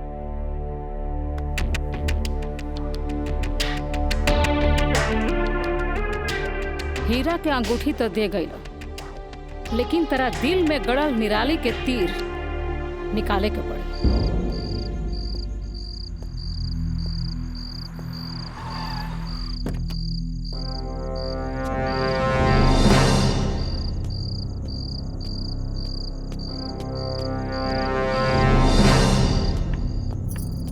का बात बा डैडी, इतना अर्जेंट में काहे बोले नहीं हमरा के?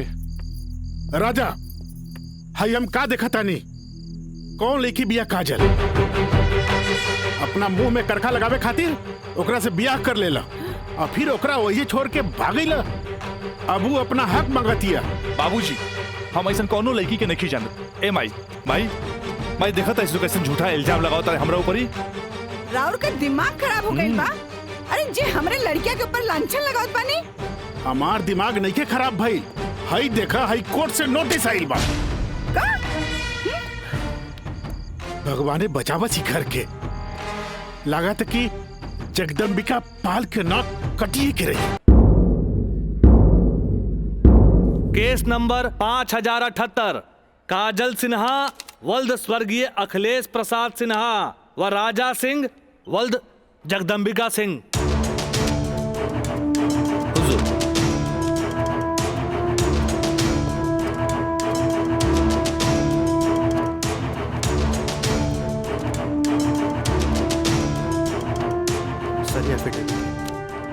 केकर? गवाहन के।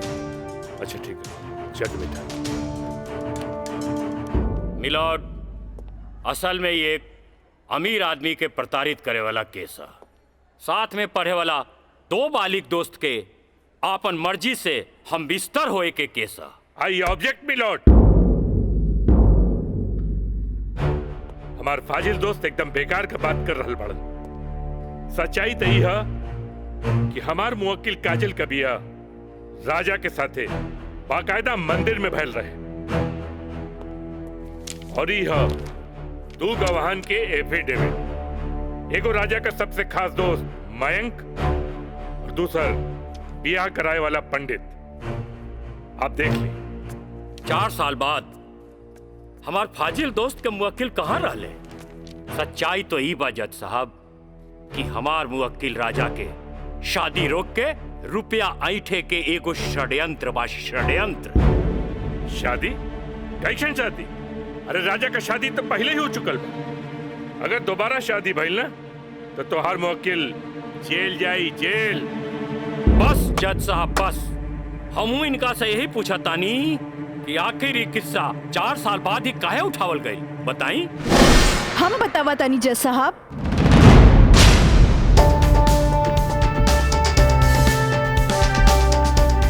हम बताई।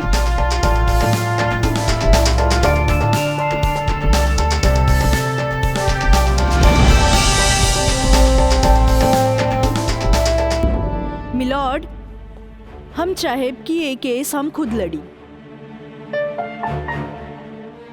ई रहल हमार बार ऑफ अटॉर्नी के रजिस्ट्रेशन।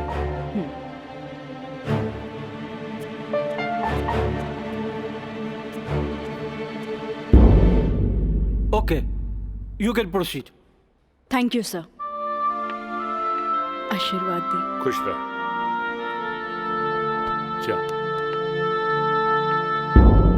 मिलॉर्ड, बचाव पक्ष के वकील बार बार पूछा तारे कि 4 साल हम कहाँ रही।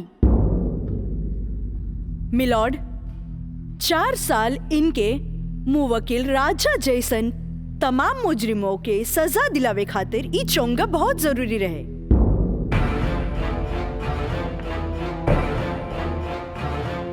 मिस्टर हैदर काज़मी साहब, अब समझ में आयल कि 4 साल हम कहाँ रही कि और डिटेल बतावे के पड़ी।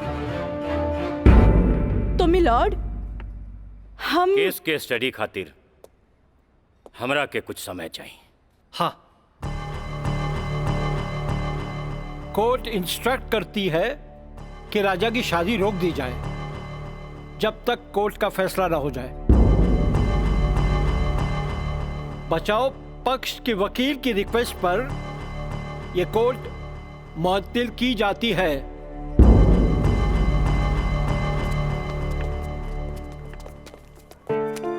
बहुत सही किया। देख के घबरा गई, तुरंत चल गई। बहुत अच्छा। ए वकील साहब, कोर्ट से समय काहे ले लेनी हो? तका करती तू हमरा के बतेबो ना कैला कि लड़की खुद वकील बिया। अरे तय से आपके का फर्क पड़ी? तू का समझबा कि हमरा का फर्क पड़ी? वो लड़की के आईपीसी आदि कानून के सब धारा मालूम हुई। एक खातिर हमरा के जीरा में सावधानी बरते के पड़ी। खैर तू चिंता ना करा, अब अगला तारीख लेवे दा हमरा के। वकील साहब, अगला तारीख रहुआ जल्द से जल्द ले लिहल जाओ और रहुआ पैसा के चिंता एकदम न करब। हम पैसा के चिंता ना करब, अगला तारीख जल्दी ले ले हम। चलो चलो बाबूजी, चलो चलो।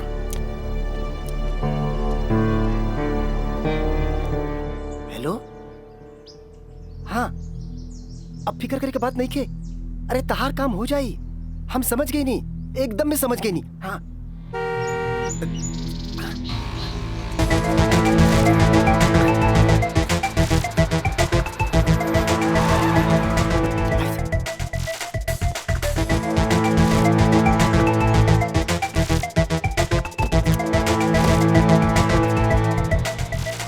हटा ना, ये पाइप पे कर दिया है। रखा था नहीं, रखा था नहीं। हाँ।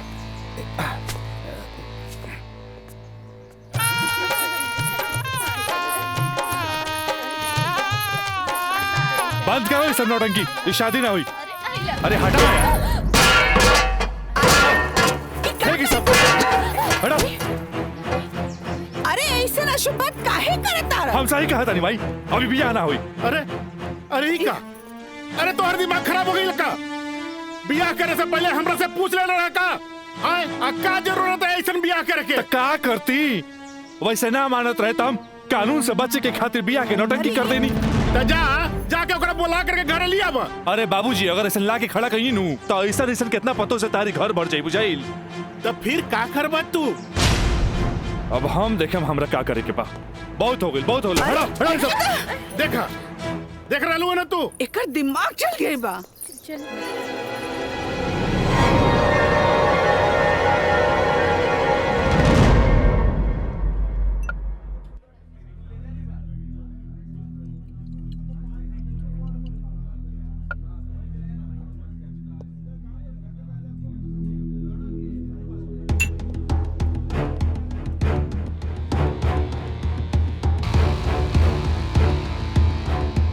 बोला राज, का बात बा?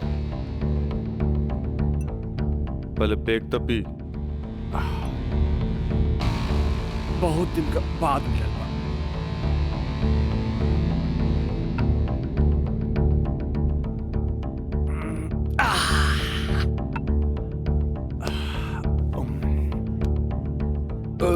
अब बतावा का बात बा? मयंक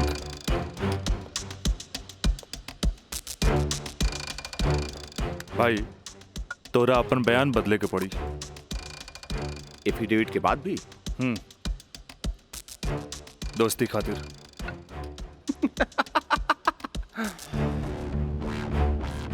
अब बयान देने का कीमत काजल 50 लाख लगल गया। बयान बदले के बाद बयान बदले का कीमत 1 करोड़। 1 करोड़? यस 1 करोड़। कहे से कि हमरा काजल से ब्याह करके सेटल भी होके के बाद, और हम तोरा जैसा अमीर त नहीं की। और हाँ, अगर डीलिंग मंजूर होके तो तारीख से पहले आ जाइए। अच्छा हम चलत नहीं।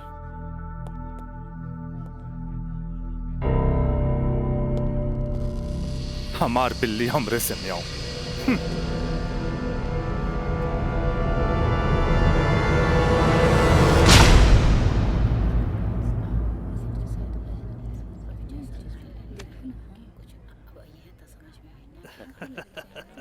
आज हम ही जीतब। केस बहुत बढ़िया बा। Order order. बचाव पक्ष अपनी बात रख सकते हैं। योर ऑनर, बचाव पक्ष के हमार मुवक्किल राजा के हम कटघरा में बुलावल चाहब। ओके यू कैन।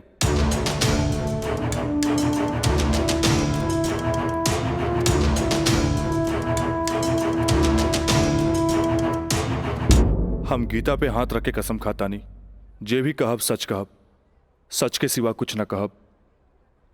हाँ तो मिस्टर राजा, आप अपन बचाव में का कहल चाहते नहीं? जज साहब, हम ये बात माना तानी कि हम और ये काजल कॉलेज के दिन से एक दूसरे के चाहता नहीं। अपना अपना मर्जी से हम दोनों भाग के शादी भी मंदिर में कर लेनी। होटल के बिल और शादी के खर्चा कुछ ज्यादा हो गए रहे, यही से हमरा घर वापस आए के पड़ल। पर जज साहब, हमार इरादा बिल्कुल नेक रहे। हम सोचनी कि हम घर वापस आके अपना पिताजी से कुछ पैसा भी ले लहब और उनका के शादी के बारे में कुछ सच्चाई भी बता दे। जज साहब, हम बिल्कुल निश्चिंत रहे कि काजल के देख रेख ला वहां हमार जिगरी दोस्त मयंक तो बढ़ले बा। पर जज साहब, जब हम वापस लौट के गई था वहां के नजारा देख के तो हमार होशे उड़ गई। जज साहब, हमार नई नवेली दुल्हन काजल हमारा जिगरी दोस्त मयंक के बहिया में गलबहिया खेलत रहे। I object milord. ई सरासर झूठ बोलत जा रहलन ह। Objection overruled. मिस्टर राज, आप अपना बयान जारी रखिए। जज साहब, तब खटाक से हमरा दिमाग में एक बात याद आ गई कि कॉलेज के दिन में हमार जिगरी दोस्त मयंक हमरा से बोले रहे कि वो काजल के पसंद करेला। और काजल भी ओकरा के पसंद करेली। पर जज साहब हम सीधा साधा आदमी हो, मेरा तो एकरा देवर और भाभी के मजाक के रिश्ता समझ लेनी। लेकिन जज साहब ये सरासर झूठ बोलने जा रहे बारन। I object milord. हमार दरख्वास्त बा वकील साहिबा से कि इनका जे कुछ भी कहे के बा बुलैला पे कटघरे में आके कही है।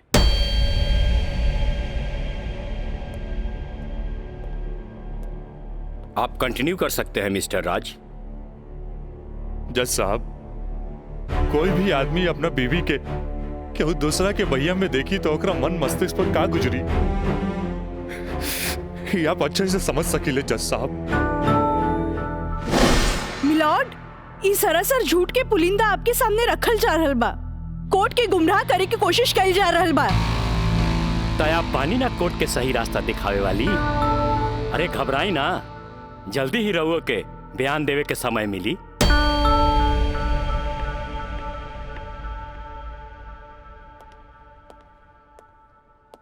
यू कंटिन्यू मिस्टर राज। जज साहब समय के साथ साथ हम तो अपना आप के समझा लेनी और एक बुरा सपना समझ के हम सब कुछ भूल के काजल के अपनावे खातिर भी तैयार रही। हम आज भी काजल के अपन धर्म पत्नी मानी ले, अपन धर्म पत्नी मानी ले हम काजल के। That's all, my lord। हम चाहत कि वकील साहिबा काजल सिन्हा के कटघरे में बुलावल जाए, वो भी वकील के तौर पर ना, मुद्दई के तौर पर। इजाजत है।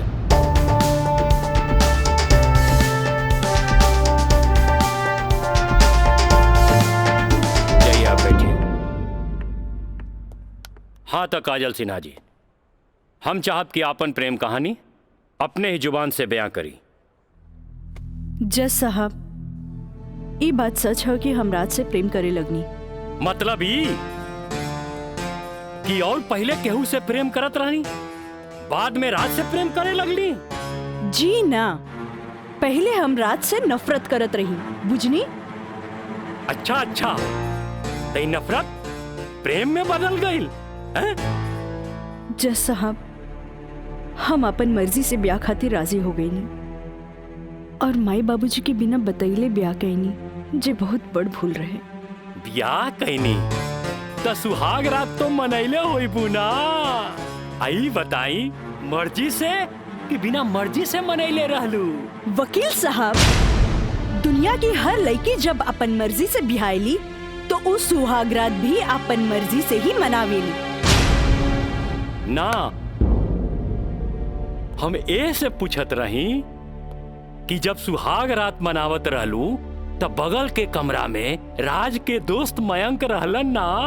तका भइल, मयंक के हम शुरू से देवर के तौर पे देखत रही। अरे देखत भी रही कि मानत भी रही? मानत भी रही वकील साहब, मानत भी रही।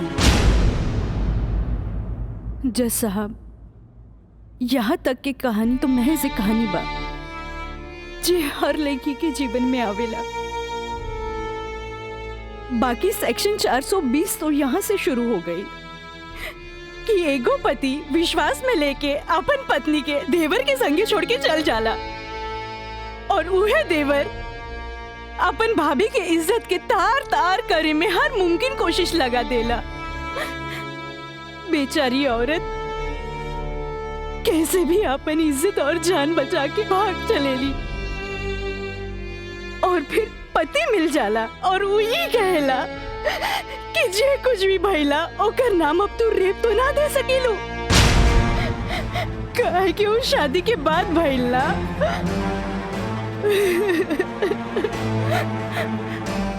और रहल बात शादी के तो तू सो कॉल्ड देवर से कर सकेलू, काहे के ओकरा हमार झूठन खाए के आदत है। जज साहब हमार सगरो अरमान चूर चूर कर दिहल गइल। हमरा कुछ समझ में ना आइल, आखिर हम करी तो का करी। हम परिवार से मजबूर हो गए नी जज साहब, हमरा झूठन बना दिल गइल। हम झूठन जूठन हो गई, हम जूठन हो गई। मिलॉर्ड, अब इनका मेलोड्रामा झूठ हो या साच, इससे साफ जाहिर होला ई जूठन कहां बारी। जबकि हमार मुवक्किल मिलॉर्ड एक झूठा सपना समझ के इनका के अपनावे खातिर तैयार बा। इतना ही ना मिलॉर्ड, हमार मुवक्किल के पिताजी जगदम्बिका पाल जी एक लिखित बयान में मिलॉर्ड इनका के बहू बनावे खातिर तैयार बाड़े। इले काजल, जबकि राज, उसके परिवार और यहाँ तक कि उसके पिता भी तुम्हें एक्सेप्ट करने के लिए राजी है, फिर तुम्हें क्या प्रॉब्लम है?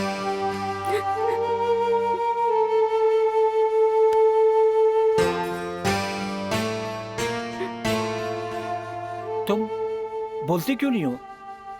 कुछ तो बोलो। मिलॉर्ड, वहाँ मर जान की खतरा है। वाह मिलॉर्ड वाह, जौन परिवार के जिला जवान में रिस्पेक्ट बा, जौन परिवार पर आज तक कोनो क्रिमिनल केस नहीं थे, और वो परिवार के साथ इनकर जान के खतरा बा। Now picture is very clear milord.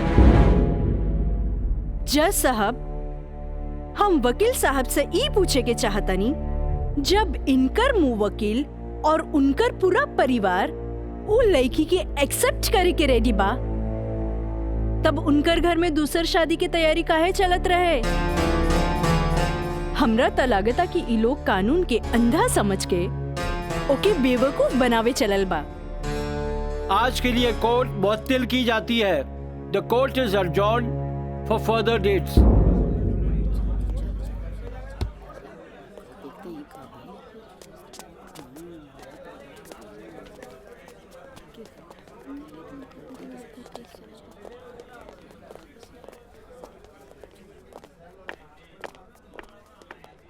वकील साहिबा, अरे वाह, तू तो बड़ा चालाक बड़ू हो। एफिडेविट करवा के मैं के तू अच्छा यूज कैलू। आपके के कह दलस कि कोई वकील के सबूत इकट्ठा करे खातिर चालाक ना होके के चाहिए? बाकी चालाकियों में भी हम तो हर बापे निकला। और अगला डेट में दूध में ऐसा पानी मिलाई, देखते रह जाओ। चलो बाबूजी। देखो काजल जी, कल कोर्ट में उनके वकील ने जो बहस की, ये एक केस है 99 दिल्ली का। तुम्हारे केस से बहुत कुछ मिलता जुलता है। जी सर। और इसमें उसके पक्ष में फैसला हुआ था। मैं इसको अंडरलाइन कर दे रहा हूँ। ओके। हाँ। तो ये पॉइंट जो है, ये पॉइंट ध्यान से पढ़ लेना। जी सर। और कल तुम्हारी बहस में ज्यादातर ये बातें होनी चाहिए। ओके। समझ गई ना मिथिलेश? जी। थोड़ा ध्यान रखना, ये सारे पॉइंट्स इसके दिमाग में बैठ जाने चाहिए, क्योंकि सारी बहस इसी पर होनी है। जी। कल की बहस बहुत इंपॉर्टेंट है। जी सर। ये बुक ले जाओ, अच्छी तरह से इसकी स्टडी कर लेना। जी सर। ठीक है, जाओ। Thank you sir. God bless.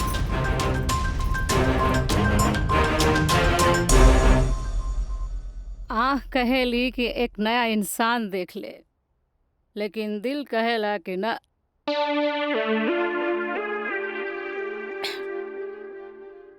कि वह शख्स एक दिन लौट के जरूर आए।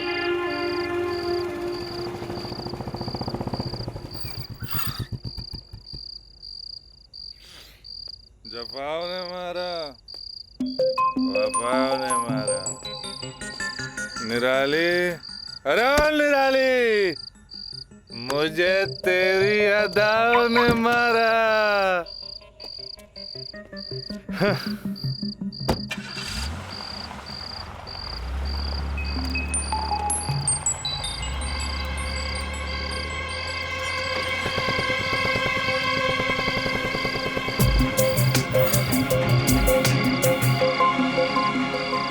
राज यहाँ प्रोस्टिट्यूट एरिया में?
कैमरा अब जाए भी और जल्दी आई। ठीक बा।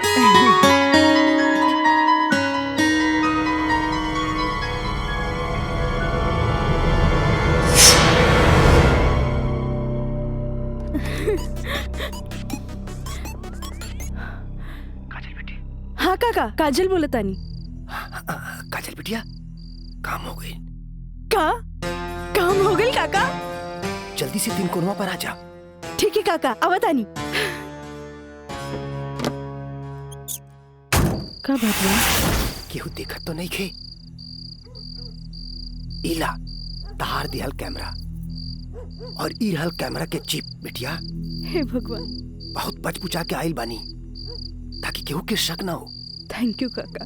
अरे रीका बिटिया, देखा बिटिया, भगवान के घर में देर होला, अंधेर नहीं खे, और भगवान तारा बहुते कामयाबी दी हैं। अच्छा बिटिया जी। अच्छा बिटिया, हम जाता नहीं। ठीक बा।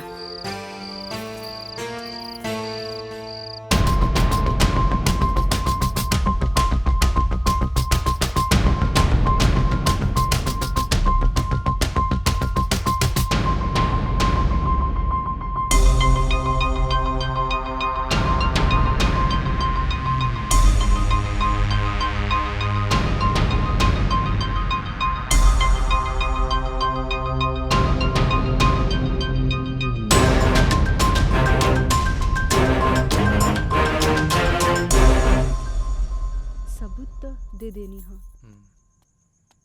बाकी सर आ गए।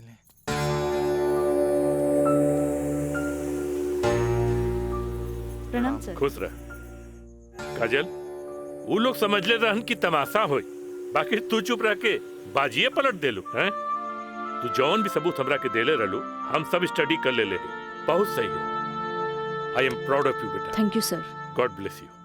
मिथिलेश जी, कल कोर्ट पे मिले थे। ठीक बा सर। ठीक। चलो। प्रणाम सर।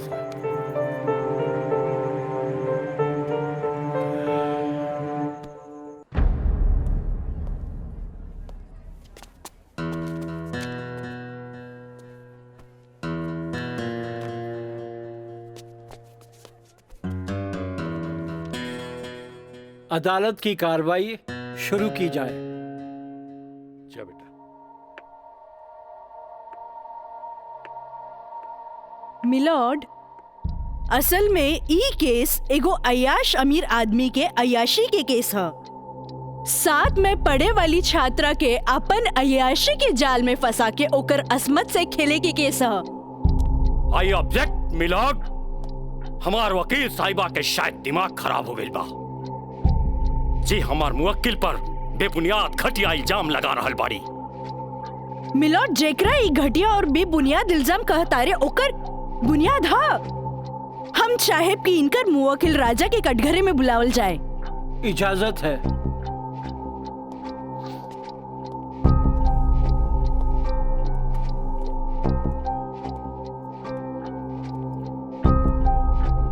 जज साहब, ई उहे आदमी है जे लड़की के चाय के कुर्बा समझेला, जेके पिया और फेंक द। इनकर अयाशी के सबूत के तौर पर हम अपन एगो गवाह पेश करे के चाहतानी। इजाजत है।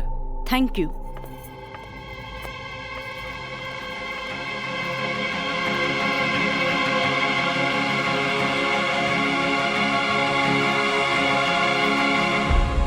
जज साहब, इस शहर के जानल मानल तवाइफ कस्तूरी बाई है। हाँ तो कस्तूरी बाई, ई जे सामने कटघरा में खड़ा बड़न, का आप इनकरा के पहचाने ली? अरे इनकरा के कैसे न पहचाने? ई तो हमार पुराना ग्राहक राजा हवन। Good, thank you. अब जा सकेनी। हाँ तो जज साहब। I object milord. हमार वकील साहिबा हमार पर्सनल क्लाइंट के केस के रुख के बदलल चाहता रही। आखिर केस के ई बात से का वास्ता? वास्ता हाँ जज साहब, वास्ता हाँ। जॉन परिवार के रिस्पेक्ट के गुणगान हमार वकील साहब करत आ रहल बारन, वो परिवार के एक लौता बेटा के चरित्र से वास्ता कैसे ना रही? बताइए जज साहब। अब हम अपन अगला गवाह राजा के कॉलेज के प्रिंसिपल एनके गॉड के पेश करे के चाहता नहीं। इजाजत है। Thank you. प्रिंसिपल श्री एनके गौड़ हाजिर हो।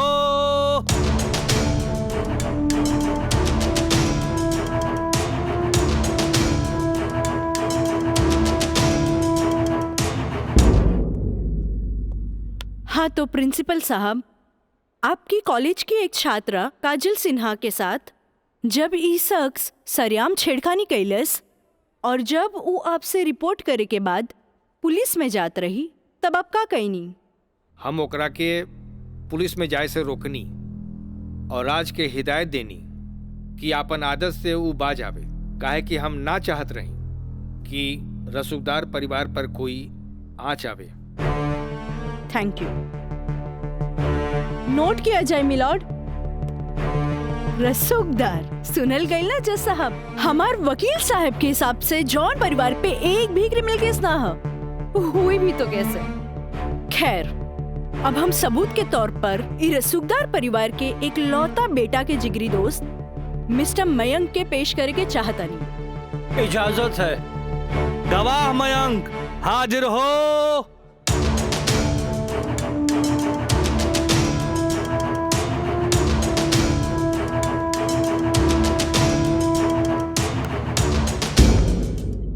हाँ तो जज साहब। जज साहब, हमार वकील साहिबा खामोखा अदालत के वक्त के बर्बाद कर रहल बाड़ी और उस सवाल के जवाब देवल नहीं की चाहत जेमे बियाहता के पति और पति के पूरा परिवार बियाहता के रखे खातिर तैयार बा। तही बात में कौन जान के खतरा बा? बियाहता ई शख्स उहे आदमी बाड़न जेकर मदद से शादी जैसन पवित्र बंधन के आड़ में कानून के धोखा देवे के साजिश रचल गई, जेकर रचयिता बाड़े मिस्टर राजा और साथ देवे वाला बाड़े मिस्टर मयंक।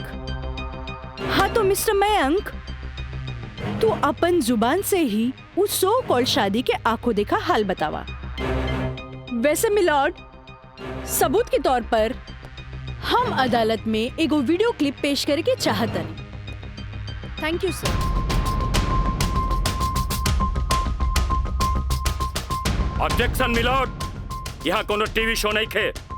अखामोखा वकील साहिबा हमनी के और अदालत के वक्त के बर्बाद कर रहल बाड़ी।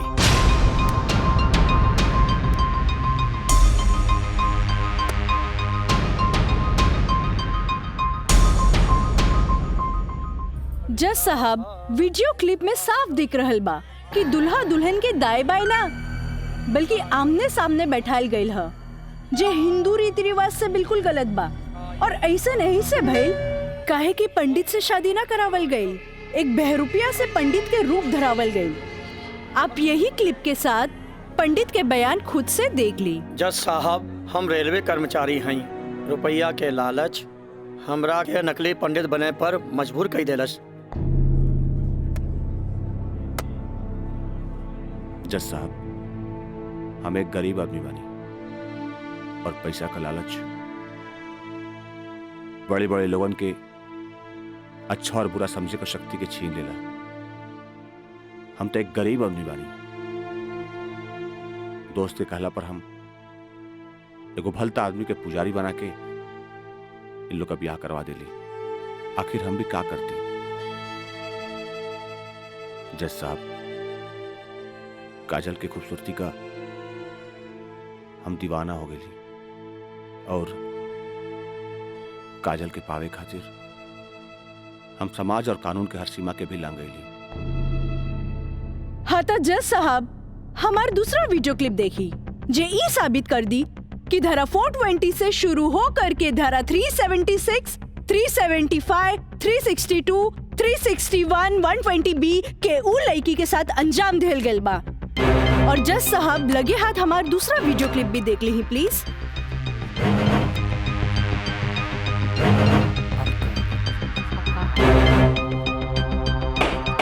Order order. हटाओ हटाओ। हम सही कहा था भाई, अभी भी आना हुई तोहरा के बियाह करे के कौन कहला रहे? तो का करती? वैसे ना मानत रहे तो हम कानून से बचे के खातिर बियाह के नौटंकी कर देनी। जाके ओकरा बुला के घर लिया। अरे बाबूजी अगर ऐसे ला के खड़ा कहीं नू तो ऐसा कितना पतों से तारी घर बढ़ जाई बुझाई।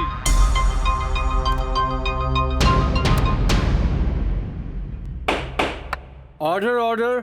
सारे गवाह और बयानात को मद्देनजर रखते हुए अदालत इस नतीजे पे पहुंची है कि मुजरिम का मकसद पहले से ही धोखाधड़ी से कहीं आगे था, क्योंकि उसका मकसद उस लड़की को धोखा ही नहीं देना था बल्कि उसके साथ शारीरिक संबंध स्थापित करना था। और यह भी साबित होता है कि मुलजिम ने बलात्कार को शादीशुदा जिंदगी को एक व्यवहारिक रूप देकर कानून को धोखा देने की कोशिश की है। इसलिए अदालत धारा 420 से बढ़कर इसे 376 एक रेप केस करार करती है और साथ ही महंग को इस अवैध कार्य में साथ देने के लिए धारा 120B को अदालत मुकर्रर करती है। धारा 376 के तहत मुलजिम राजा सिंह को 9 साल एवं उसके साथी महंग को धारा 120B के तहत 4 साल बामुशक्कत कारावास की सजा देती है और पंडित देवी दत्त को नौकरी से बर्खास्तगी के साथ IPC 34 एवं 120B के तहत 2 साल की सश्रम कारावास देती है और अदालत जगदम्बिका पाल सिंह जैसे हर अमीर बाप को यह हिदायत देती है कि पुत्र के मुंह से उनके उल्टे सीधे कारनामों में बेटों का साथ न दे। और इन्हीं फैसलों के साथ अदालत आज बर्खास्त की जाती है। Thank you.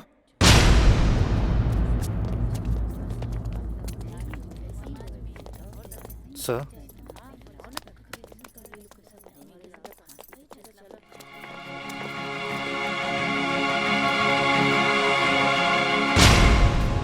ए बेटा, हम तोरा बिना हम कैसे जियब रे?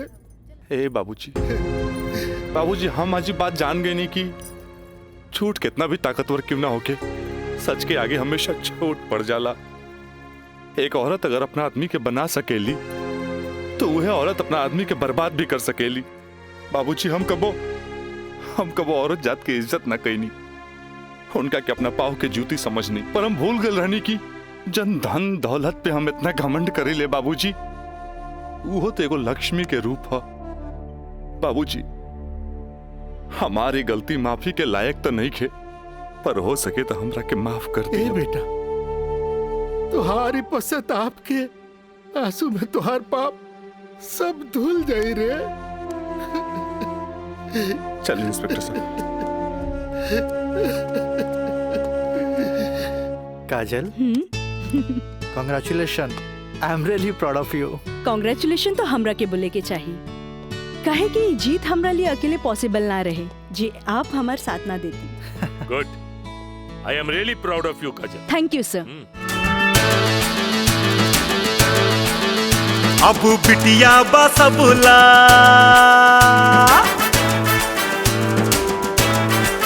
हो, अब बिटिया बसबुला अबला ना बोझ रे। आइल में का जमाना सोच भइल सोझ रे। अब बिटिया बसबुला अबला ना बोझ, आइल में का जमाना सोच भइल सोझ रे। अब कानून बाटे साथ हाथ नहीं के कमजोर रे। रहे सूतल समाज बेटी कई दिहली भोर रे। अब बिटिया बसबुला अबला ना बोझ रे।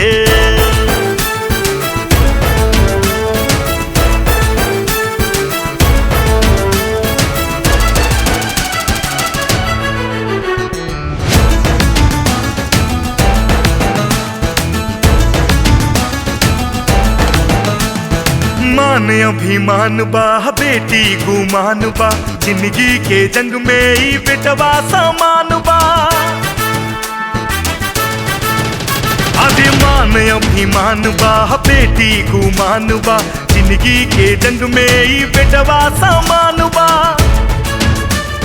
बिटिया के तरकस में हिम्मत के बान बा बाबूजी के बाछी ता छुअत आसमान बा कायल बा दुनिया बा बुनिया के ओझ के इता बड़बड़ करना मानू करा ताटे रोज रे अब बिटिया बा सबला अपला ना बोझ रे